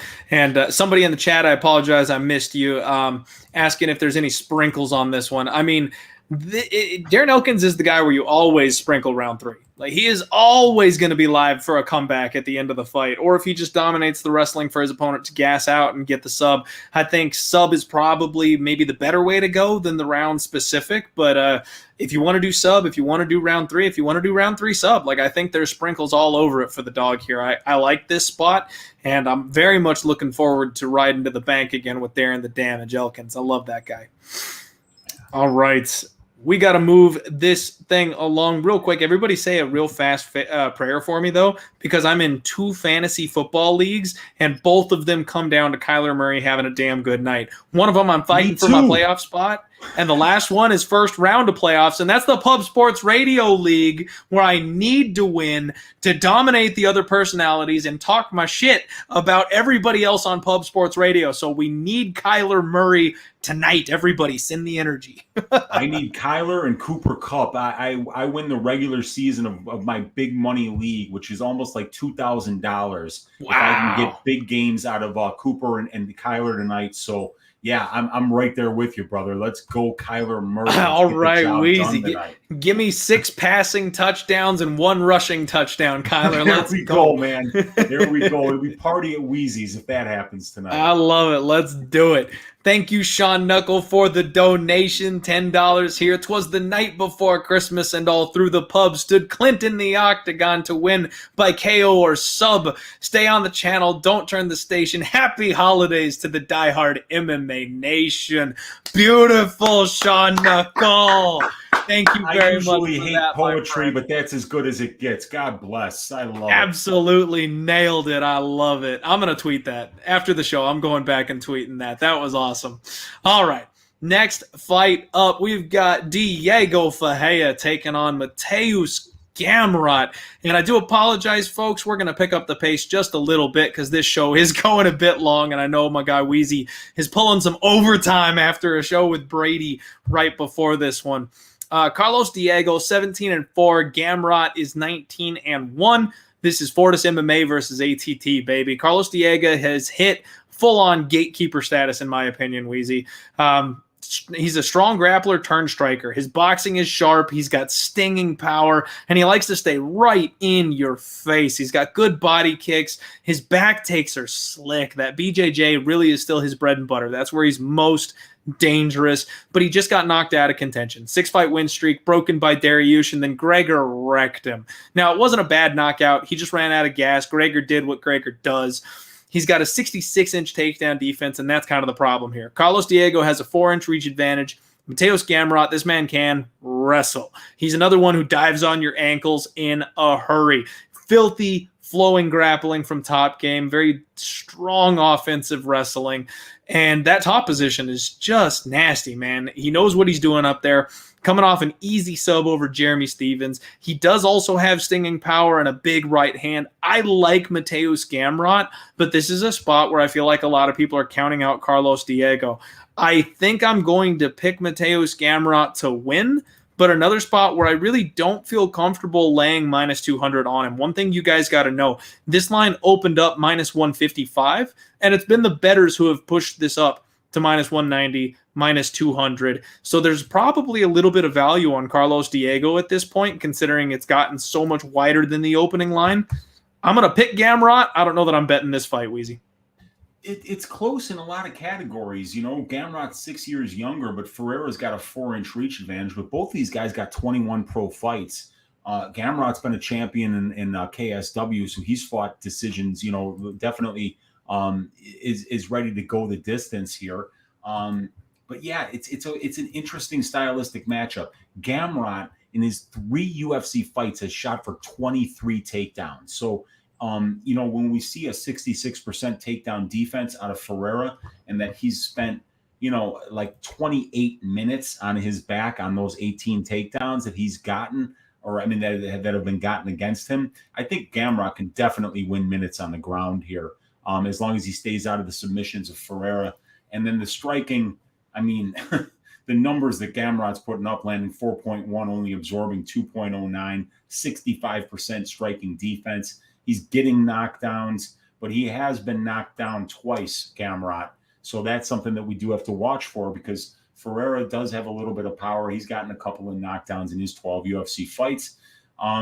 Yeah, I like Gamrot here, but I'm not running to the window to bet him, because it's Ferreira who's beaten the better competition, fought the better competition, fought a higher percentage of his career at the UFC level, and we know he's legit on the ground too. He's just been doing it longer, you know? So, yep. You know, I'm not running to the window to bet Gamrot here, seeing as I already missed the opening line, and now it's just running away from there. You know, this fight, in the 5 combined losses for these guys, only 2 of them have finished inside the distance. So yeah, I'm not even loving the time props here, but I'm going to pick Mateusz Gamrot. It's kind of a stay away for me, though. I'm there with you, Weezy. I mean, if I could get -155 on Gamrot, I'd probably play him straight. But at this point, I don't want to lay that much on him, and I definitely don't want to parlay him, because I think that Carlos Diego is going to show up and kind of remind everybody what he's good at. If this gets into a ground scramble, this thing could get hairy. If they strike, Gamrot's been hit before. Like, this could get hairy. So I'm not touching this one. I know everybody's on Gamrot, and even I'm going to pick Gamrot. I'm probably just not betting it. Yeah, I'm probably going to be staying away from this one too. This is a big step up here, in my opinion. But the way that Gamrot handled Stevens was absolutely impressive, and I can't wait to see him fight again because I think we got a really good prospect here. But Diego Ferreira ain't no bitch, man. So I can't wait for this one. This is going to be a nice little measuring stick here to see where Mateusz is at this point in his career. Still only 30 years old. Definitely a good one to sit back and collect some information on. Absolutely. All right, man. Next fight up. This is one that we can save a little bit of time on, in my opinion. Raphael Assuncao taking on Ricky Simón. Raphael Assuncao is 27-8. He's been around forever, man. Perennial contender here at this weight class. He's good at everything. Keeps a high, tight boxing guard. He's tough. He's durable. He knows how to grapple. High-level wrestling. High-level BJJ. This guy is another measuring stick. He's another one of these guys that can tell you where someone is at in the division. He's not going to touch gold. He's 39 years old. He's going to be out of here probably sooner than later. Ricky Simón is what you would call a good soldier. This man is huge at 135. He's a cardio machine. He's another Ov if he was from Russia. Like, he just chain grapples people to death. He dominates and breaks people on the wrestling mat. Problem is, he struggles to crack into the upper echelon. He failed on his first attempt somehow. Still don't know how, but he got knocked out by Uriah Faber. To this day, that one baffles me. But he's coming back. He's making his second run at it, 18-3. I mean, this is a spot where I fully expect the changing of the guard, Wheezy. Ricky is bigger. Ricky is younger. Ricky's a better grappler. He's got a better gas tank. I don't want to just completely disrespect Raphael Assuncao because he's been there, done that before, and he's a very talented fighter. And again, the problem is the line. -275 on Ricky Simón. This is getting into must parlay territory if you're going to take the shot on him. Maybe he does belong in a parlay. I'm not sold that I'm necessarily going to do it, but he probably is one of the better parlay pieces on the board. How do you feel about this one? Yeah, I think he is definitely one of the better parlay pieces on the board. I mean, this is a 39-year-old bantamweight in Raphael Assuncao, who even when you go back 6-7 years and you see the wins that he is getting, I mean, it's hard to remember anything besides the Matthew Lopez fight that wasn't just like, it could have went either way. Super low volume, super good defensively, but just, I mean, he wasn't kicking anybody's ass, Raphael Assuncao, 11 wins, and only 3 of them came inside the distance, So this guy's not finishing anybody. He's not the kind of dangerous guy that you think is going to one-punch Simón and send him to the shadow realm. And Simón, 97 takedown attempts in only 9 fights. So he's another guy where you're like, hey, if I'm going to bet on Ricky Simón, I want him to wrestle. Well, he wrestles, and he will wrestle, and he'll wrestle some more, and he'll wrestle some more, and he has the gas tank to push that pace for 15 minutes. Let's not overthink this one. It's even Ricky Simón who's fought the better brand of competition here on the aggregate, Clint. Ricky Simón all day long. I'm with you there, Wheezy. I probably should have already made the parlay, but I couldn't quite think of how I wanted to set it up. Ricky Simón's a parlay piece. He should be a parlay piece. I'm probably going to make a parlay after we jump off the stream here using Ricky. How about a 3-leg parlay right here? Fight doesn't go to decision. Tafa Hunsucker. Fight doesn't go to decision for the main event. And then we're going to throw Ricky Simón in there. We're going to get even money or better, I think. That doesn't sound half bad, Wheezy. That doesn't sound half bad at all, because those other two definitely have violence written all over them. God, yeah, we'll get to the main event. yeah, we'll talk about that one. Quick dono here from PSA 31 PSSA 1. PSSA 31. Thank you very much for the dono, Uncle Wheezy, letting you know that your best friend Al Hassan is fighting the first card of 2022. Your thoughts? Yeah, see, PSSA knows me, and he knows that I have got a vendetta against Abdul Razak Al Hassan. I have never picked one of his fights correctly. That guy loses me money when I bet on him. He loses me money when I bet against him. When I hate it when that happens. Confident take against him, he makes me look like an asshole. When I have a really confident take that he's gonna shave ass, Jacob Malkoon comes to town and makes him look like an amateur. So yeah, I mean, I've said that he's dead to me, and I'm no longer acknowledging him as a capper or mixed martial artist. Those fights don't exist. I can't have that dude in my head. It's just nothing but losses for me. It's kind of like who was the one we were talking about earlier? You can't get it right. The big one is the grappler guy that just hugged Juliana Pena.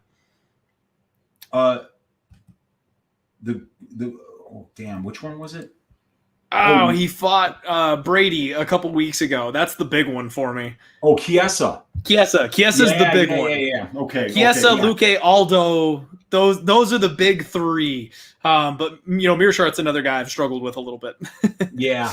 Well, Abdul Razak is just absolutely murdering me. So thanks for the donation, though, PSSA. Appreciate it, brother. Yeah, definitely appreciate it, PSSA. All right.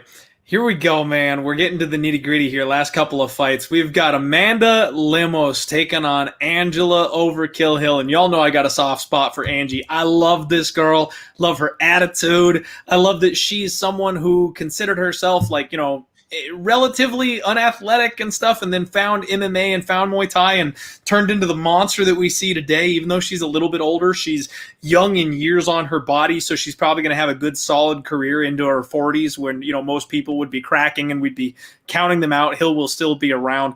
But Amanda Lemos, she is a star in the making, Wheezy. This girl is like Aldo, right? Like she's a female version of someone like Jose Aldo. She brings size, she brings power, she's got those hands, she is mean.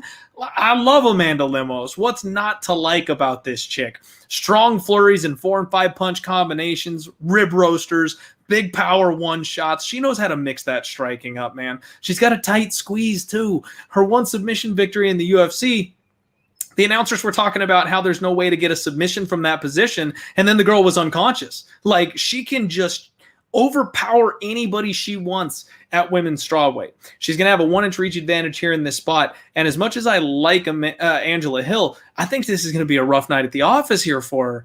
She's got really good Muay Thai, but she kind of takes one to give one, man. She gets hit a lot. She's willing to go to war with people, and it's not like she can fall back on her wrestling. She is not going to take down Amanda Lemos and take her out and grind on her and, just win minutes on her on the floor. That's not going to happen. She's got a long jab. She's strong in the clinch. Those big knees and elbows work well for her, and even though she's been sitting down on her strikes a little bit more recently, she doesn't finish anybody, Wheezy. Yeah. Not that I think you're going to finish Lemos with strikes in the first place, but if anybody was going to do it, it's not going to be Angela Hill. I mean, this is a big step up in competition. It's a big price tag, and I think it's all justified. How do you feel about this fight?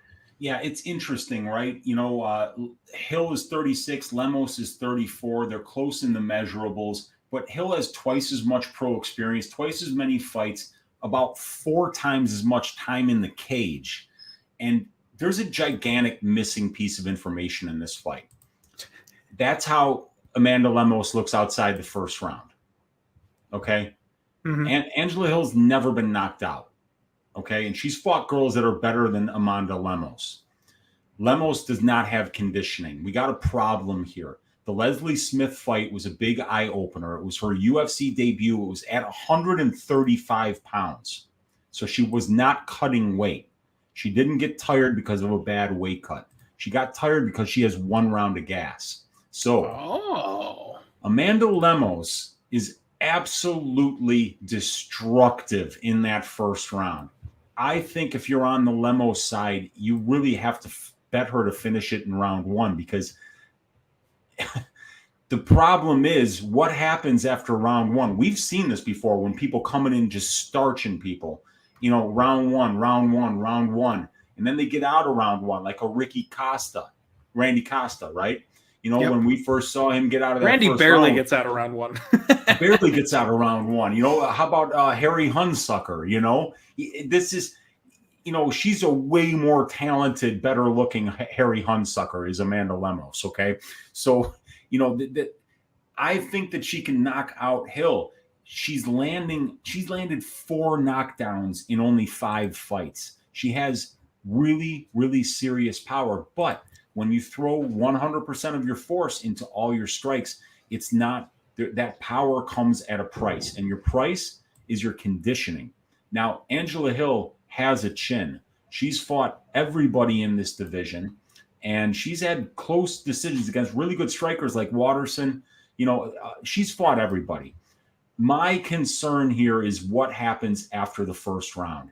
Mm-hmm. If you're on Lemos and you got a big bet on her, you better be watching that live market, because if Lemos starts to gas, you better hedge out immediately, because Hill's not going to gas. She's a great Muay Thai striker. We know that Hill struggles most when her opponents wrestle her, but Lemos doesn't do a ton of wrestling. She's gotten all 4 of her takedown attempts, but we know she's most dangerous on the feet here. So, and Angela Hill, is very good and very difficult to take down. 77% takedown defense. So my concern is what happens after the first round. I am going to be sprinkling for the party at Wheezy's prop this week, Angela Hill round 3.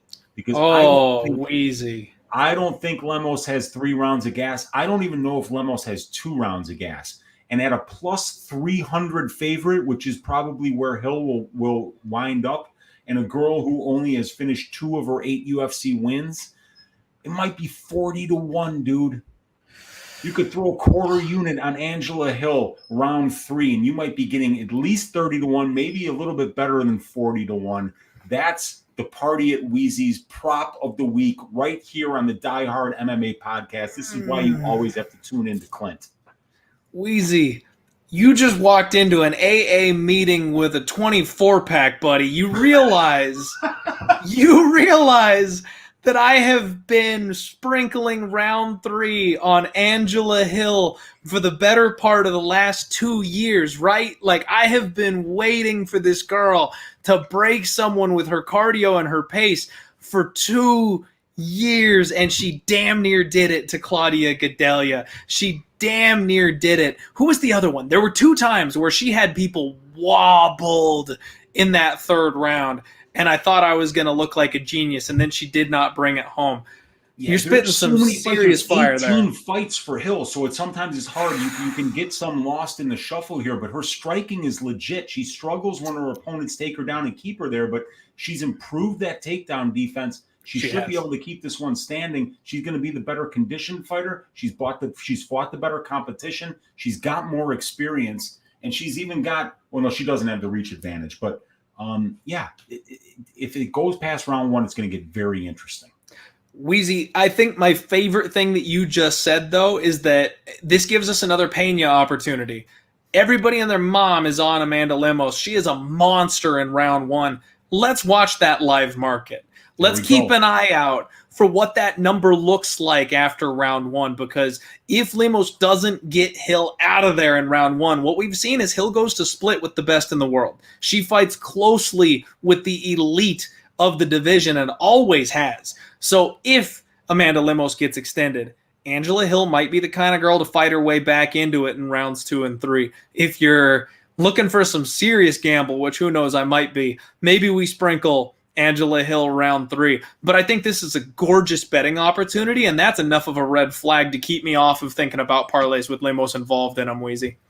Yeah, and you can always just touch it up the first round KO, because God, is she I mean, I see why everybody's on Lemos. She's been absolutely destructive. She hits so hard. That kind of power in the women's strawweight division simply doesn't exist. It's only Amanda Lemos. She's on a hill, and she's looking down at everybody else when it comes to power capability in this division. But the hill's going to be on her on Saturday. So it's a very interesting fight. I'm glad it's on the main card, and I think that it's got great betting opportunities on both sides. I'm loving it. All right, Wheezy. You have piqued my interest, my friend, on a fight that I was going to say is favorite or pass, maybe parlay, but probably a pass altogether for me. Now I have some serious betting interest in this fight. The next fight up is one that is going to divide the internet in a big way, Uncle Wheezy. Stephen Wonderboy Thompson, the nicest man in the game, taking on Bilal Muhammad, which is another fan favorite, and a guy who, let's be honest, he gets snubbed. Bilal Muhammad is a guy that people have watched fight at the top level of the game for years and years, and somehow they just count him out time and time again and always want to go against him. This is a very interesting fight because Stephen Thompson is 38 years old. He's getting up there, Wheezy. He's getting older, and we just saw him get smothered by Gilbert Burns in his last fight. We know he's had good, solid takedown defense for the most of his career, but Gilly was able to get him to the floor and do it on repeat. One thing I noticed, and I'm going to make this pretty easy for you guys, Belal is bigger than Gilbert Burns. Belal does not go to that wrestling, at least he hasn't recently, but in his last couple fights, that's been dictated by his opponents. He fought a tough run of people that you just don't want to grapple against. His fight against Maya, his fight against Edwards, his fight against Lima. Like his last 3 or 4 opponents, why would you want to take them to the ground? He had no reason to. But before that, he was a damn solid wrestler, and he used it in a lot of his fights. I think Belal Muhammad can maybe follow the blueprint of what Gilbert Burns did to Stephen Wonderboy Thompson. I think there's a lot of something to be said for Stephen bouncing back, maybe correcting that issue, coming in here and saying, I'm not going to let another guy take me down. But I also think that a lot of people, based off the last couple of fights, are not going to be expecting Belal to go heavy wrestling. So I think there's an opportunity he shows up and plays spoiler. Stephen Thompson is getting old, Wheezy. I'm not laying this price tag. It's another spot where I'm going to pick Thompson to go ahead and win this fight, but I think Belal can spoil some serious party here. What I love about Belal Muhammad is in my opinion, he's a very smart fighter. He fights to his strengths. He doesn't fight his opponent's fights. And when you have 91% takedown defense, and you're willing to wrestle on your own, 78 takedown attempts for Belal Muhammad in 14 fights. It shows me that where your opponent is least comfortable, where you're most comfortable, and you're not going to fight outside of that comfort zone. And that's where Belal's been for his entire career. He's very difficult to beat because he doesn't make mistakes in the cage. He's 10-3-1 in the UFC, and he's been fighting some really good competition. Thompson's 38 years old. Thompson's got a 3-inch reach advantage, but both these guys are very much the same on the experience numbers. Belal Muhammad is a decisionator, but when somebody goes to decision over and over and over again, it means that they have a game plan for a full 3 rounds. Mm-hmm. And those are the kind of guys that you want to bet on. Guys that execute a game plan that puts them in comfortable places. Stephen Thompson had a lot of fights before the Gilbert Burns fight where nobody was trying to take him down. Jeff Neal, Vicente Luque, Anthony Pettis, Darren Till. You see a trend here? He's fighting strikers. They're not trying to take him down. And that's what Burns said. He said, I'm not going to play this guy's game. Why should I? And he took him down, and he made it look easy when every time he was going to that wrestling, he made it look easy. I think that Belal might be able to do the same thing. He attempts 5.5 takedowns per fight. He gets them at a 28% clip. Not great. But he outcontrols his opponents 20.66% to 5%. I think he's going to go out here and wrestle early and often. Stephen Thompson has 73% takedown defense, pretty damn good. And he's only been controlled for 12% of his UFC career. So I see why Thompson is the favorite here. He's done a good job over a 17-fight sample size, keeping the fights on his feet. But I just think a lot of people have brought a really dumb game plan when they went to fight Stephen Thompson. He hasn't fought a ton of grapplers, and he hasn't fought people that will go to the wrestling over and over again, even if it doesn't succeed the first 2-3 times. For that reason, and for the reason that the strength of schedule numbers are actually quite similar here. Belal Muhammad's opponents have a better win-loss ratio than Stephen Thompson's, and are almost as experienced as well. And then if we look at the wins are better for Stephen Thompson, but not by much. This is a very close fight. Stephen Thompson's 5 years older. I don't like that.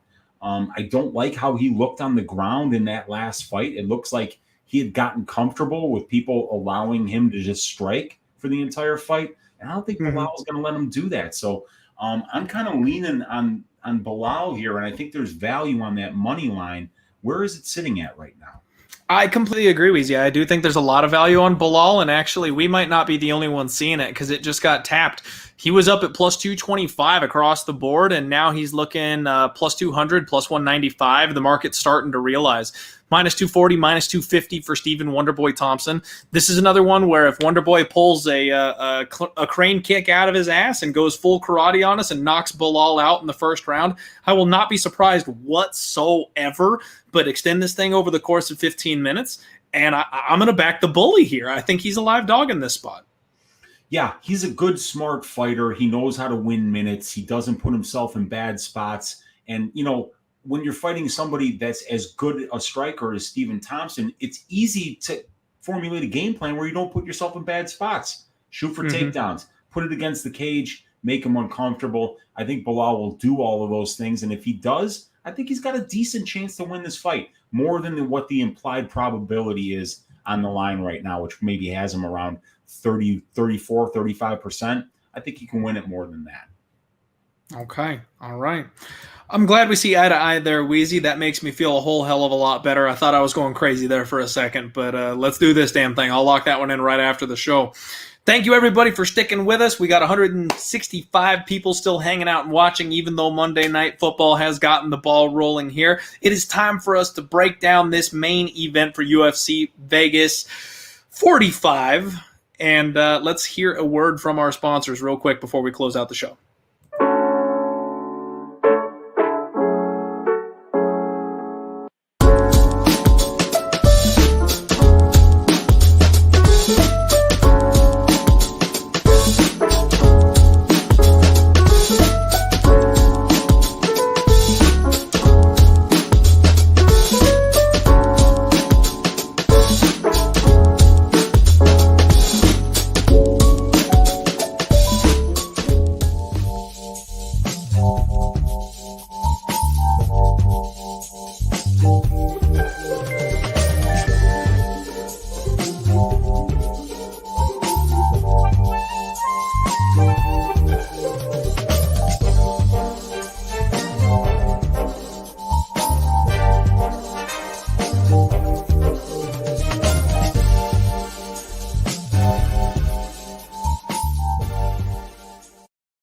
What is going on, everybody? Welcome back to the Die Hard MMA podcast. We are talking UFC Vegas 45. I'm joined by one of my all-time favorite guests, Uncle Wheezy. We're breaking down the main event. Derek Lewis taking on Chris Daukaus. And Uncle Wheezy, I have some very sad news. Kyler Murray just threw an interception on the goal line. Not good for your and I fantasy hopes. He was marching down. The Rams could do nothing to stop him. Looked like he was going to sink an easy TD and then threw it right to the defense instead. So, you know what? He did go ahead and salvage the situation. He's the one that made the tackle, saving the pick six from happening. So, hopefully he can brush that one off and get back to it because it was looking damn good before the pick, but not a great start for our fantasy football hopes. Well, we can always come back, man. We watch MMA. We see great comebacks all the time, and they happen in football too, baby. I ain't trying to lose tonight. There's a whole lot of game left, Wheezy. Let's do this. Right. Hey, Derek Lewis taking on Chris Daukaus. Chris Daukaus has absolutely taken the MMA world by storm, Wheezy. This man, everyone could not love this man more, myself included. He was a guy that I picked out a mile away as a future contender. That hand speed is such a problem in this division for these big, slow, lumbering heavyweights. Derek Lewis, though, is a massive step up for Chris Daukaus, and we are seeing some big respect in the betting market for Daukaus. He's currently a minus 145 favorite. The comeback on the Black Beast, Derek Lewis, is plus 120. Man, Wheezy, Daukaus is one of these heavyweights that concerns me because he comes in small. Now, I know that speed kills. I've said that myself many, many times, and I've been on Daukaus for exactly that reason. But he weighed 231 his last fight. 231. And now he's coming in here against Derek Lewis, a man who tips the scales at 265. We've seen Chris Daukaus get rocked and hurt a couple times before, and Derek Lewis, Wheezy, does not have a history of getting TKO'd. He's got a little bit of a soft spot on his body, But really, the only man to TKO him, I think, was Cyril Gahn. He's been taken down and tapped before. He's lost decisions before. He doesn't get knocked out all that often. I've got a weird feeling that this is maybe a bit too much, a bit too soon for Chris Daukaus, if I'm being completely honest. I fully expect him to be winning this fight until he loses. We have seen Derek Lewis come back with one big bomb. He does it time and time again. We know all about his fuck you grappling defense, where if you take him down, he just bench presses you off with one arm. He's going to have a big weight advantage in this fight. And Chris Daukaus is going to have to get within range to land his own punches. And that opens him up for counters. The death touch of Derek Lewis has me mortified in this spot, Uncle Weezy. I'll be completely honest. I'm cheering for Chris Daukaus. I want Chris Daukaus to win. I would like him here as a dog. I don't think I can lay chalk on him against someone like the Black Beast. How do you feel about this fight? How do you see it playing out? So I see Daukaus being by far the better minute winner on the feet. The problem with that is that when you're fighting Derek Lewis, you can win as many minutes as you want. It just takes one moment to end the fight. So that's a problem here. That's why I think if you don't want to overanalyze this fight, you can just use the fight doesn't go to decision as a parlay piece. Both of these guys have ridiculous power. Derek Lewis, 12 career UFC wins by knockout in 22 fights. I mean, that's the all-time knockout record. He's landing a knockdown on 1.3% of the significant strikes that he lands. He lands more than he absorbs, as Derek Lewis. But when you look at Daukaus's numbers over the 4-fight sample size that we have, he's throwing 17 significant strike attempts per minute. Derek Lewis throws 5. Okay? That's over 3.3 significant or strike attempts that Daukaus is going to throw for every one that Lewis throws, if we're on aggregate here. Derek Lewis has a 41% striking defense. Chris Daukaus has a 64% striking defense. Chris Daukaus throws 7 more significant strike attempts per minute than his opponents do. Derek Lewis throws 0.7 more significant strike attempts than Derek Lewis does. So, I think we saw a really good test for Daukaus in the last fight against Shamil Abdurakhimov, because Shamil's got faster hands than Derek, but doesn't have the same power that Derek has. But Shamil tries to kind of slow down the fight, which is exactly what Derek does, because Derek doesn't want to expend that gas tank. He doesn't have much in it, but he waits for you to make a mistake. He tries to land a big shot, but he doesn't do well with pressure. He doesn't do well at all off of his back foot. So I do see Chris Daukaus being the minute winner on the feet. I don't really see this going to the grappling at all. I think it's going to end in the first round and a half, 2 rounds. And Chris Daukaus has landed a knockdown on 5% of the significant strikes that he lands. That means, on average, if he were to land 20 significant strikes, odds are one of them knocks his opponent on his ass. That's how powerful he's been. And when we look at the wins, when you see guys come in and they kind of climb that ladder, usually the old wins, they don't age well. Well, Parker Porter, that win is aging well. He's 2-0. He's 2-0 since Daukaus slept. Parker Porter's going to hold a belt, baby. And Rodrigo Nascimento, he's 3-1 in the UFC. The only loss on his record is Daukaus. And then he beats Oleinik, He beats Oleinik, and that's a veteran, and then he beats Shamil. So he's climbing the ladder. He's doing what you expect, and he's probably fighting better competition than what you think he's fighting. Yeah. Because when you go back in Derek Lewis's career, you see when he started off, he wasn't even fighting as good a competition as Daukaus is now. So Daukaus deserves this step up. He absolutely deserves it. He's 4 years younger here. He's got 20 less fights, but when you look at the actual metrics for the strength of schedule here, it's actually Chris Daukaus who's fighting almost as good of a strength of schedule. But it's obviously Derek Lewis, who's fought champions. He's beaten Francis Ngannou. He's beaten Alexander Volkov. Yeah, kind of. I know. That was, I called that a 15-minute staring contest. Oh. He won the staring contest. He got awarded the win. So, I think Daukaus wins every minute of this fight until either he finishes Lewis or Lewis lands a big shot. The way to cover both of that is just to bet the fight doesn't go to decision. If you use it as a parlay piece, you can hedge out at the end because fight goes to decision. By the time Saturday comes around, it'll probably be plus 400, so you can easily just cover the cost of the parlay, hedge out if the first two legs hit. That's probably the best way to play it. But I'm picking Daukaus. I think he's going to put a pace on him. I don't think Derek Lewis can handle that pace. I think he's going to make Derek Lewis move backwards.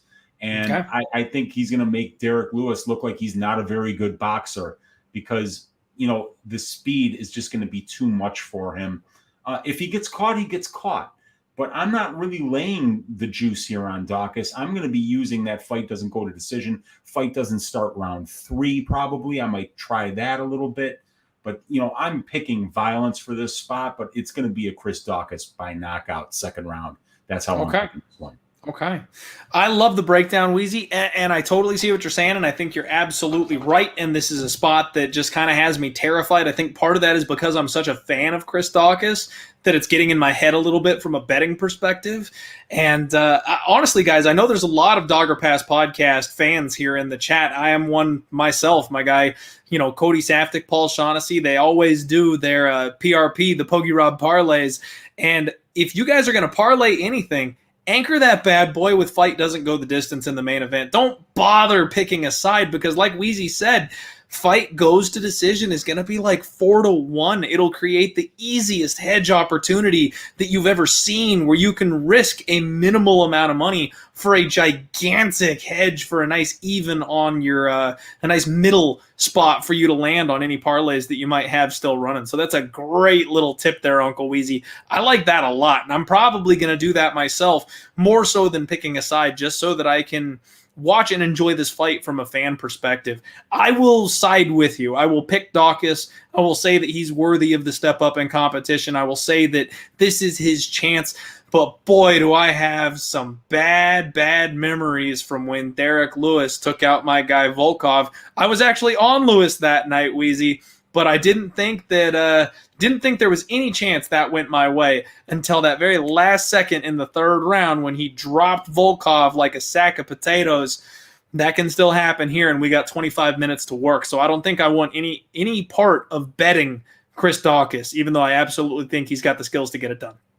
Yeah, and if it gets extended, I think that's the problem because Derek Lewis has shown that he can land big shots in the third round. He finished Shamil Abdurakhimov in the fourth round.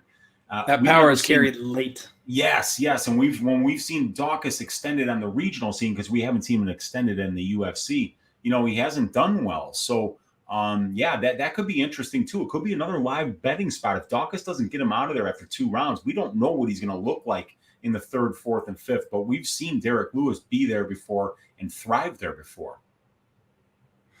I like it. One thing I don't like is Odell Beckham Jr. scoring the first touchdown of the damn game. I didn't like that either. He's the guy that I'm playing against has him, Wheezy, so that's just bad news all over it. I was hoping they'd be able to cover him and squash him here tonight. Folks, that is UFC Vegas 45. I need to go sweat this football game because my playoff life is on the line tonight. Thank you all so much for joining us this evening. Wheezy, this was a blast. Always love doing these shows with you. Glad you were able to jump on here for the last event of the year. The floor is yours, my friend. Let the people know what you're up to, what you're doing, and where they can find you.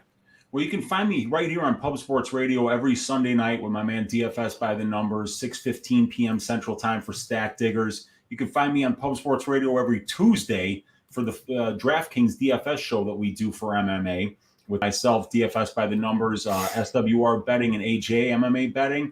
And love that show. I've got my own YouTube channel. It's called Uncle Wheezy. I do balls deep breakdowns of fights, and I do a full card breakdown every Tuesday night, 10 p.m. Central Time, called Just the Tip. I'll be breaking down all 14 of these fights from a statistical perspective. You can download all my stats for free on my YouTube videos. I appreciate each and every one of you for taking the last 2.5 hours to watch us grind out these 14 fights. And Clint, really appreciate you having me on the show again, brother. I'm really glad I got to come back, chop up the last card of the year with you.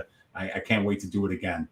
I love it, Uncle Wheezy. Thank you so much, man. And everybody in the chat, make sure you follow this man. Make sure you support him. He's an absolute gem in the MMA community. We don't have anybody that brings what he does to the table. So make sure we keep him happy, keep him around, support him. And hey, good luck on all your degenerate action out there, everybody. This is a crazy final week. Make sure you keep a lid on it. Don't lose your kids' Christmas money. We will do our best to try to win you some more Christmas money, and you can buy some extra presents, maybe go on a trip or something like that. So keep an eye out for the future content. Of course, here on Pub Sports Radio, we got content coming to you daily with some awesome personalities breaking down every single sport under the sun. You'll have the Total Takedown coming from me on Thursday, the undefeated post-weigh-in show on Friday, which gave you the 11-1 Juliana Pena live bet. So tune in for that. I'm sure we can get some gems on this trash can of a UFC card, because weigh-ins are always far more exciting on these types of nights. And then, of course, hey, there will be a podcast next week on Monday. I'm not going to leave you all hanging the week of Christmas. We'll do a wrap-up, a little sit-down and get together, maybe some story time, Q&A type of thing, but there will definitely be a show. Thank you again, Uncle Wheezy. Can't wait to do more shows with you in the future, man. Good luck, everybody. Let's roll.